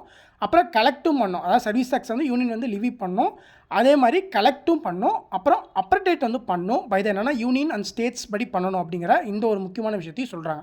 ஸோ அப்போ என்ன அந்த ஆர்டிக்கல் வந்து சொல்லுது அப்படிங்கிறத கொஞ்சம் கேர்ஃபுல்லாக பார்த்துங்க. அதாவது இந்த ஆர்டிக்கலுக்கு அப்புறம் இதே மாதிரி அதாவது சின்ன சின்ன பாயிண்ட்ஸ் வந்து வேரி ஆகிற மாதிரி டிஃபர் ஆகிற மாதிரி கண்டினியூஸாக ஒரு ஆர்டிக்கல் வரும். அதை அந்த வீடியோவில் நான் சொன்னேன்னா மற்ற அமெண்ட்மெண்ட் ஆக்டை முடிக்க முடியாது. அதனால் நீங்கள் பார்த்து வச்சுங்க. ஏன்னா அது கன்ஃபியூஸ் ஆகக்கூடிய ஒரு ஏரியா, அதுக்காக சொல்கிறேன். அப்போ ஆர்டிகல் 228A படி லீவிட் பை யூனியன் வந்து இது பண்ணும், கலெக்ட் பண்ணும், அப்ரடேட் பண்ணும் யூனியன் கிட்ட அந்த ஸ்டேட்ஸ் கிட்ட. சரிங்களா? அப்புறம் 92nd அமெண்ட்மெண்ட் ஆக்ட் 2003 கொண்டு வந்திருப்பான். இந்த அமெண்ட்மெண்ட் ஆக்ட் படி என்ன கொண்டு வந்திருப்பான் அப்படின்னா, போடோ கொண்டு வந்திருப்பான், டோக்ரிங்கிற லாங்குவேஜ், அப்புறம் மைத்திலிங்கிற லாங்குவேஜ், சந்தாலிங்கிற லாங்குவேஜ் அண்ட் ஐச்சல். இப்போ இந்த சந்தாலிங்கிற வார்த்தையை கேட்கும் போது எனக்கு ஒரு பாட்டு தாங்க பாடணும்னு தோணுது. அது என்ன, உங்களுக்கு அந்த வார்த்தை எப்படி காதில் விழுந்துச்சுன்னு தெரியல. ஆனால் எனக்கு வந்து இந்த வார்த்தை, இந்த சந்தாலிங்கிற பாட்டு வந்து எனக்கு இந்த சந்தாலி தான் ஞாபகத்துக்கு வந்துச்சு. அதாவது அந்த ஜிவி பிரகாஷ் படம் வந்த டைமில், அந்த பாட்டை வெயிட் பண்ணுற டைமில், எப்பா இப்படியும் ஒரு பாட்டு இருக்காப்பா, அதாவது நம்ம படிப்போட சினிமாவோட ரிலேட் பண்ணி படிக்கலாம். இனிமேல் எவனா சொல்லுவான் படம் பார்க்காத, படம் பார்த்தா வந்து உங்களால் சினிமா சம்மந்தப்பட்ட படிக்கும்போது உங்களால் என்ன சொல்கிறது, டைமை வேஸ்ட் பண்ணான்னு சொல்கிறாங்களே, அந்த மாதிரி இருக்கிறவங்களுக்கு நீங்கள் சொல்லலாம், இப்போ சினிமா பார்க்குறதுலையும் நிறைய விஷயம் இருக்குல்ல, சினிமாலேயும் நிறைய கண்டென்ட் இருக்குல்ல, அது மூலியமாகவும் நான் வந்து படிக்கிறது தானே டெவலப் பண்ணிக்கிறேன் அப்படின்ற மாதிரி இந்த ஒரு விஷயம் சொல்லிக்கலாம். ஏன்னா சந்தாலின்னு அந்த பாட்டு இருக்குது பார்த்தீங்களா, அந்த பாட்டை கேட்கும்போது எனக்கு என்னமோ இந்த அமெண்ட்மெண்ட் ஆக்ட் தான் எனக்கு ஞாபகம் வந்துச்சு. என்ன பண்ணுறது, நானும் ஒரு கவர்மெண்ட் எக்ஸாம் ஆஸ்பிரண்ட்டாக போயிட்டேன். அதனால் எனக்கு இந்த சந்தாலி அப்படின்ற பாட்டை கேட்டாலே என்னமோ இந்த அமெண்ட்மெண்ட் ஆக்ட் தான் ஞாபகம் வருது. அது மாதிரி உங்களுக்கும் இந்த பாட்டு இந்த வீடியோ பார்த்ததுக்கப்புறம் உங்கள் காதில் ஒலிக்கும்னு நினைக்கிறேன். ஒலிச்சிச்சு அப்படின்னா ரொம்ப மிக்க மகிழ்ச்சி மக்களே. அப்போ இந்த 92nd அமெண்ட்மெண்ட் ஆக்ட் 2003, அதாவது இந்த அமெண்ட்மெண்ட் ஆக்டை வந்து 2003ங்கிற அமெண்ட்மெண்ட் ஆக்டை சந்தாலிங்கிறத ஞாபகம் வச்சுக்கணும். அதாவது சந்தாலி பாட்டு, ஜிவி பிரகாஷ் பாட்டு இருக்குது பார்த்தீங்களா, அந்த பாட்டை ஞாபகம் வச்சுங்க. என்னென்ன லாங்குவேஜில் கொண்டு தான் அப்படின்னா 2003 92 போடா கொண்டு தான், டோக்ரி கொண்டு தான், அடுத்து மைதிலிங்கிற பேர் ரொம்ப ஃபேமஸ்னு நினைக்கிறேன். அது நிறையா பொண்ணுங்களுக்கு வந்து பார்த்தீங்கன்னா அந்த மைதிலிங்கிற பேர் வந்து வச்சுருப்பாங்க. படத்தில் கூட நிறைய சினிமா கேரக்டரில் வந்து மைதிலிங்கிறது வரும். அப்போ அந்த மாதிரி ஏதாவது நீங்கள் பேர் பார்த்தீங்க அப்படின்னா இந்த ஜிவி பிரகாஷ் பாட்டு மாதிரி இந்த ஒரு இதையும் பார்க்கும்போது நீங்கள் 92nd அமெண்ட்மெண்ட் ஆக்டை ரீகால் பண்ணிங்க. சரிங்களா? அப்புறம் 95th அமெண்ட்மெண்ட் ஆக்ட் 2009, இது வந்து பார்த்தீங்கன்னா extended the reservation of seats for the SC and எஸ்டிக்கு வந்து கொடுத்துருப்பாங்க. அதேமாதிரி ஸ்பெஷல் ரெசர்வேஷன் வந்து கொடுத்துருப்பாங்க. எங்கே அப்படின்னா ஆங்கிலோ இந்தியன்ஸ்க்கு இந்த வந்து ஒரு லோக்சபாவில், அதாவது 95th அமெண்ட்மெண்ட் ஆக்ட் 2009 கொண்டு வந்திருப்பான். இதுபடி என்ன பண்ணியிருப்பான் அப்படின்னா, இந்த ரிசர்வேஷன் ஆஃப் சீட்ஸ் வந்து பார்த்தீங்கன்னா எஸ்சி எஸ்டிக்கு வந்து பார்த்தீங்கன்னா சில விஷயங்கள் வந்து எக்ஸ்டெண்ட் பண்ணியிருப்பான். அப்புறம் இந்த ஆங்கிலோ இந்தியன்ஸுக்கு சில சீட்ஸ் வந்து லோக்சபாவில் கொடுப்பாங்களே, அதையும் வந்து பார்த்தீங்கன்னா என்ன பண்ணியிருப்பான் அப்படின்னா கொஞ்சம் எக்ஸ்டெண்ட் பண்ணியிருப்பான். ஸோ அது வந்து தெரிஞ்சு வச்சுக்கணும் எந்த ஆண்டு, அப்புறம் இதில் என்ன கொண்டு வந்தான், அதை வந்து பார்த்துட்டே வாங்க மக்களே, ரொம்ப முக்கியம். அடுத்து வந்து பார்த்திங்கன்னா legislative assembly for a further period of 10 years up to 2020 படி அப்படின்றத வந்து ஆர்டிகல் 334 படி சொல்கிறாங்க. ஸோ இது வந்து இந்த கொஷினோட கண்டினியூஷன் நினைக்கிறேன். சாரி, நான் மிஸ் பண்ணிட்டேன்னு நினைக்கிறேன். ஆனால் அது ரொம்ப முக்கியமாக விட்டுட்டு வந்தது இல்லை. ஆமாம், ரொம்ப முக்கியமாக விட்டு வந்தது. ஆமாம், இது சமீபத்தில் கூட அது ரொம்ப டிபேட்டாக போணுச்சுல. ஆமாம், அதாவது இந்த 95th அமெண்ட்மெண்ட் ஆக்ட் 2009 இதுபடி இந்த எஸ்சி எஸ்டிக்கு வந்து ரிசர்வேஷன் வந்து கொண்டு வந்திருப்பாங்க. இப்போ நமக்கு கரண்ட்டாக வந்து பார்த்தீங்கன்னா ஆங்கிலோ இந்தியனுக்கு வந்து சீட்ஸ் வந்து கிடையாது, அதை வந்து ரிஜெக்ட் பண்ணிட்டாங்க. ஆனால் இப்போ இந்த பீரியடில் இது வந்து பார்த்தீங்கன்னா எக்ஸ்டெண்ட் பண்ணியிருப்பாங்க. அது மாதிரி எஸ்சி எஸ்சிக்கு எக்ஸ்டெண்ட் பண்ணியிருப்பாங்களே, அதுக்கு வந்து இந்த சீட்டுக்கு வந்து ஒரு டியூரேஷன் வந்து வச்சுருப்பாங்க. அந்த டியூரேஷனாக என்னன்னு பார்த்தீங்கன்னா லெகிஸ்லேட்டிவ் அசம்பிளியில் ஃபர்தர் பீரியட் ஆஃப் 10 வருஷத்துக்கு ஒரு வாட்டி, அதாவது 10 வருஷத்துக்கு ஒரு வாட்டி. எப்படி நம்ம எலெக்ஷன் வந்து எலெக்ஷன்றேன் இது இந்த சென்சஸ் வந்து 10 வருஷத்துக்கு ஒரு வாட்டி கண்டக்ட் பண்ணுறோம்ல, அந்த மாதிரி இதுக்கு வந்து ஒரு பீரியட் வந்து 10 இயர்ஸ்னு சொல்லி நோட்டீஸ் பண்ணியிருப்பாங்க. அது அப் டு 2020 வரைக்கும் அப்படிங்கிறத வந்து சொல்லியிருப்பாங்க. ஸோ அது வந்து முக்கியமான விஷயம். இது வந்து ஆர்டிகல் 334 படி. ஸோ ரொம்ப முக்கியம். அப்புறம் இந்த 97வது அமெண்ட்மெண்ட் ஆக்ட் 2011 படி என்ன பண்ணாங்க அப்படிங்கிறத நீங்கள் தெரிஞ்சு வச்சுக்கணும். இந்த கோஆப்ரேட்டிவ் அப்படிங்கும்போது இந்த இவ்வளோ அமெண்ட்மெண்ட் ஆக்டில் இந்த அமெண்ட்மெண்ட் ஆக்டை நான் பர்டிகுலராக எப்படி ஞாபகம் வச்சுப்பேன் அப்படின்னா, எங்கள் அம்மா வந்து இப்போ வந்து கரண்ட்டாக வந்து பார்த்திங்கன்னா கலெக்டர் ஆஃபீஸில் வந்து ஹெல்த் அட்மினாக வேலை செய்கிறாங்க. ஆனால் அவங்க வந்து ஃபஸ்ட்டு பத்திர ஆஃபீஸில் வந்து ஒரு 25 ரூபா சம்பளத்தில் வேலைக்கு சேர்ந்தாங்க. ஆனால் இன்றைக்கி அவங்களோட சேலரி வந்து பார்த்திங்கன்னா தன்னோட உழைப்பாலையும் தன்னோட விடாமுயற்சியாலையும் தன்னோட டெடிக்கேஷனாலேயே என்னமோ தெரில எங்கள் அம்மா வந்து இன்றைக்கி ஒரு நல்ல ஒரு அதே அந்த டிபார்ட்மெண்ட்டை தாண்டி நிறைய தான் வந்தாலும் இன்றைக்கி நல்ல ஒரு சேலரியில் நல்ல பேக்கேஜ் வாங்குறாங்க. அது என்ன அவங்களுக்கு கொண்டு வந்துச்சு அப்படின்னா அந்த ஒரு நல்ல ஒரு ஹார்ட் ஒர்க்கிங் அப்புறம் இந்த டெடிக்கேஷன் கொண்டு வந்தது தான் அவங்கள வந்து இந்த அளவு கொண்டு வந்துச்சு. அப்போ நீங்கள் பார்த்துங்க, அப்போ நான் அந்த கவர்மெண்ட் எக்ஸாம் வரத்துக்கு ஒரு முக்கியமான காரணம் யார் அந்த டியூனுங்கிறத நீங்கள் வந்து இதிலே பார்த்துருப்பீங்க. அப்போ என்னென்னா எங்கள் அம்மா தான் சொன்னாங்க, இப்பயும் நீங்கள் கவர்மெண்ட் எக்ஸாம் கண்டிப்பாக வரணும் அடிக்கணும் அப்படிங்கிறத அவங்க தான் சொன்னாங்க. ஸோ அவங்களோட நம்பிக்கை தான் இன்றைக்கி வரைக்கும் நான் அந்த எக்ஸாமில் நான் படிக்கிறதுக்கு காரணம். ஆக்சுவலாக இந்த ஒரு சின்ன ஒரு பர்சனல் இதை வந்து உங்கள்கிட்ட சொல்லி நான் கஷ்டப்படுத்தின்னு நினைக்கிறேன். ஒரு ஃப்ளோவில் அப்படியே பேசிட்டு போனால் அப்படியே வந்துருச்சு. யாரும் எதுவும் நினச்சிக்காதீங்க. பார்த்தீங்கன்னா அவங்க 25லேருந்து இவ்வளோ வாங்கியிருக்காங்க அப்படின்னா அது அவங்களோட டெடிக்கேஷன் தானே. அது சொல்லணும்னு நினச்சேன். அது ஒரு ஷார்ட்கட்டாக சொல்லி ஆரம்பித்தாங்க அம்மாவை பற்றி. அப்படியே அது ஒரு ஃப்ளோவாக ஆரம்பித்து அப்படியே போயிடுச்சு. அதனால தான். ஸோ அப்போ இந்த அமெண்ட்மெண்ட் ஆக்ட் வந்து நான் எப்படி ஞாபகம் வச்சுப்பேன் அப்படின்னா, எங்கள் அம்மா வந்து பார்த்தீங்கன்னா ஃபஸ்ட்டு 10ஆம் வயசில் 25 ரூபாய்க்கு வேலை செஞ்சாங்க. அதுக்கப்புறம் இந்த கோஆப்ரேட்டிவ் அதாவது பட்டாசு கடையில் வேலை செஞ்சாங்க. அப்புறம் இந்த பட்டாசு கோஆப்ரேட்டிவில் பட்டாசு இது ஒன்று இருந்துச்சு அப்போ அந்த டைமில் டிபார்ட்மெண்ட்டில். அதில் கொஞ்ச நாள் இருந்தாங்க. அந்த கோஆப்ரேட்டிவ் டிபார்ட்மெண்ட்டில் அப்போ வந்து பார்த்திங்கன்னா ஒரு அந்த டைமில் ஒரு 7,000 10,000 வாங்கினாங்க. அப்போ அந்த டைமில் ரொம்ப அதிகம் அது. அந்த டைமில் 10,000 வாங்கினாங்க. அது ரொம்ப ஒரு இதாக பார்க்கணும். ஸோ அதனால் எங்கள் அம்மா வந்து கோஆப்ரேட்டிவில் வந்து ஒர்க் பண்ணதுனால நான் வந்து இப்படி ஞாபகம் வச்சுக்கிட்டேன். எப்படி ஞாபகம் வச்சுட்டேன் அப்படின்னா 97வது அமெண்ட்மெண்ட் ஆக்ட்னா எங்கள் அம்மா வந்து ஞாபகத்துக்கு வரணும். அப்போ என்னன்னா எங்கள் அம்மா வந்து கோஆப்ரேட்டிவில் வேலை செஞ்சாங்களே. ஸோ அப்போ அந்த 97வது அமெண்ட்மெண்ட் ஆக்ட் 2011ங்கிறது கோஆப்ரேட்டிவை பற்றி தான் இருக்கும் அப்படிங்கிறத நான் இப்படி வந்து ஐடென்டிஃபை பண்ணேன். அப்போ என்னென்னா கோஆப்ரேட்டிவ் சொசைட்டிக்கு வந்து கான்ஸ்டியூஷனல் ஸ்டேட்டஸ் வந்து கொடுத்துருப்பாங்க. ஆல்ரெடி 73வது அமெண்ட்மெண்ட் ஆக்ட் படி பஞ்சாயத்து ராஜுக்கு வந்து கான்ஸ்டியூஷனல் ஸ்டேட்டஸ் வந்து கொடுத்துருப்பாங்களே, அந்த மாதிரி இங்கே கோஆப்ரேட்டிவ்க்கு வந்து கான்ஸ்டியூஷனல் ஸ்டேட்டஸ் வந்து கொடுத்துருப்பாங்க. இது எப்படி ஞாபகம் வச்சுட்டு அப்படின்னா எங்கள் அம்மா வந்து இதுக்கு முன்னாடி கோஆப்ரேட்டிவில் வேலை செஞ்சாங்க. அதனால் 97 அப்படின்னாலே இந்த கோஆப்ரேட்டிங்கிற வார்த்தை இருந்துச்சுன்னா கண்ணை மூடிட்டு நான் போட்டு போயிட்டே இருப்பேன். ஸோ இது ரொம்ப முக்கியமான விஷயம் தான். அடிக்கடி எக்ஸாம் பாயிண்ட் ஆஃப்ல கேட்குறான். அப்புறம் பார்த்தீங்கன்னா 100வது அமெண்ட்மெண்ட் ஆக்ட் 2015 படி இந்த அமெண்ட்மெண்ட் ஆக்டில் என்ன சொல்கிறாங்க அப்படின்னா to pursue land boundary agreement 1974 between India and பங்களாதேஷ்க்கு exchange of some enclave territories with Bangladesh mentioned. அப்போ அந்த 100வது அமெண்ட்மெண்ட் ஆக்ட் எப்போ கொண்டு வந்தாங்க அப்படின்னா 2015 கொண்டு இருப்பாங்க. வழக்கம் போல் என்ன அமெண்ட்மெண்ட் ஆக்ட் எந்த ஆண்டு கொண்டு வந்தோம் அப்படிங்கிறத நீங்கள் படித்து வச்சுக்கணும். அப்புறம் இந்த அமெண்ட்மெண்ட் ஆக்டில் என்ன பண்ணா அப்படிங்கிறத தெரிஞ்சு வச்சுக்கணும். என்ன பண்ணா அப்படின்னா 100ங்கும் போது 100வது அமெண்ட்மெண்ட் ஆக்டில் லேண்ட் பவுண்டரி அக்ரிமெண்ட் வந்து ஒன்று போட்டாங்க. எப்படின்னா 1974 உள்ளதை இந்தியா டு பங்களாதேஷ்க்கு நடந்துச்சு பார்த்தீங்களா, அந்த ஒரு அக்ரிமெண்ட் வந்து போட்டாங்க. சில எக்ஸ்சேஞ்சு சில இது வந்து மாற்றிக்கிட்டாங்க. அதை தான் வந்து சொல்கிறாங்க exchange of some enclave territories with Bangladesh mentioned. அப்புறம் இதே 100வது அமெண்ட்மெண்ட் ஆக்டில் provisions relating to the territories of Assam, West Bengal, Meghalaya in the first schedule amended அப்படின்ற மாதிரி சொல்கிறாங்க. அதாவது சில 100வது அமெண்ட்மெண்ட் ஆக்டில் என்ன பண்ணாங்க, மெயினாக லேண்ட் பவுண்டரி அக்ரிமெண்ட்டை பற்றி பேசியிருப்பாங்க. அது ரொம்ப முக்கியம். அடுத்து பார்த்தீங்கன்னா சில ப்ரொவிஷன் வந்து related to territories of Assam, West Bengal, Meghalaya இந்த ஃபஸ்ட் ஸ்டேட்டில் வந்து பார்த்தீங்கன்னா அமெண்ட் பண்ணியிருப்பாங்க. இப்போ நமக்கு கரண்ட்டாக வந்து பார்த்தீங்கன்னா இந்த மேகாலயா ஸ்டேட்டாக தான் இருக்குது, அதுமாதிரி அஸ்ஸாமும் ஸ்டேட்டாக தான் இருக்குது, வெஸ்ட் பெங்கால் ஸ்டேட்டாக தான் இருக்குது. சில டெரிட்டரிஸ் வந்து அஸ்ஸாம், வெஸ்ட் பெங்கால், மேகாலயில் இருக்கிறத சில விஷயங்கள் வந்து ஃபஸ்ட் ஸ்டேட் மூலிமா அமெண்ட் பண்ணியிருப்பாங்க. அதான் ரொம்ப முக்கியமான விஷயம். அப்புறம் இந்த 101வது அமெண்ட்மெண்ட் ஆக்ட் எப்போ கொண்டு வந்தாங்க அப்படின்னா 2016. அப்போ ஜிஎஸ்டி வந்து கொண்டு வந்த நாள் வந்து எப்போ, ஜூலை 1, 2016. தூக்கத்தில் இருந்துச்சு கரெக்டாக சொல்லணும். ஏன்னா ஜிஎஸ்டி எப்போ கொண்டு வந்தான் அப்படிங்கிறத இப்போயுமே நமக்கு கரண்ட்டாக வந்து பார்த்தீங்கன்னா எக்ஸாமில் கேட்டுகிட்டே தான் இருக்கான். ஜூலை 1, 2014 கொண்டு இருப்பான். அப்போ 101 அப்படின்னாலே ஜிஎஸ்டிங்கிறத கண்ணை முடிட்டு நீங்கள் போட்டுடணும். அடுத்து பார்த்தீங்கன்னா 102வது அமெண்ட்மெண்ட் ஆக்ட் 2018. இந்த ஆக்ட் படி என்ன பண்ணா அப்படின்னா கான்ஸ்டியூஷனல் ஸ்டேட்டஸ் வந்து கொடுத்துருப்பான் நேஷனல் கமிஷன் ஃபார் வந்து ஒரு பேக்வர்ட் கிளாஸஸ்க்கு. அப்போ அந்த 102 அமெண்ட்மெண்ட் ஆக்ட் எப்போ கொண்டு வந்தான், 2018 கொண்டு வந்தான். இதுக்கு வந்து பார்த்தீங்கன்னா கான்ஸ்டியூஷனல் ஸ்டேட்டஸ் வந்து கொடுத்தான், என்னென்னா நேஷனல் கமிஷன் ஃபார் பேக்வர்ட் கிளாஸ்க்கு. அப்போ இங்கே ஒரு கான்ஸ்டியூஷனல் ஸ்டேட்டஸு கோஆப்ரேட்டிவ் சொசைட்டிக்கு. அப்புறம் 71வது அமெண்ட்மெண்ட் ஆக்டில் பஞ்சாயத்து ராஜ் இன்ஸ்டியூஷனுக்கு கான்ஸ்டியூஷனல் ஸ்டேட்டஸு. திருப்பி இங்கே 102வது அமெண்ட்மெண்ட் ஆக்ட் 2018 கான்ஸ்டியூஷனல் ஸ்டேட்டஸ் வந்து நேஷனல் கமிஷன் ஃபார் பேக்வர்ட் கிளாஸ்க்கு வந்து கான்ஸ்டியூஷனல் ஸ்டேட்டஸ் வந்து கொடுத்துருப்பாங்க. அதை நீங்கள் தெரிஞ்சுக்கணும்.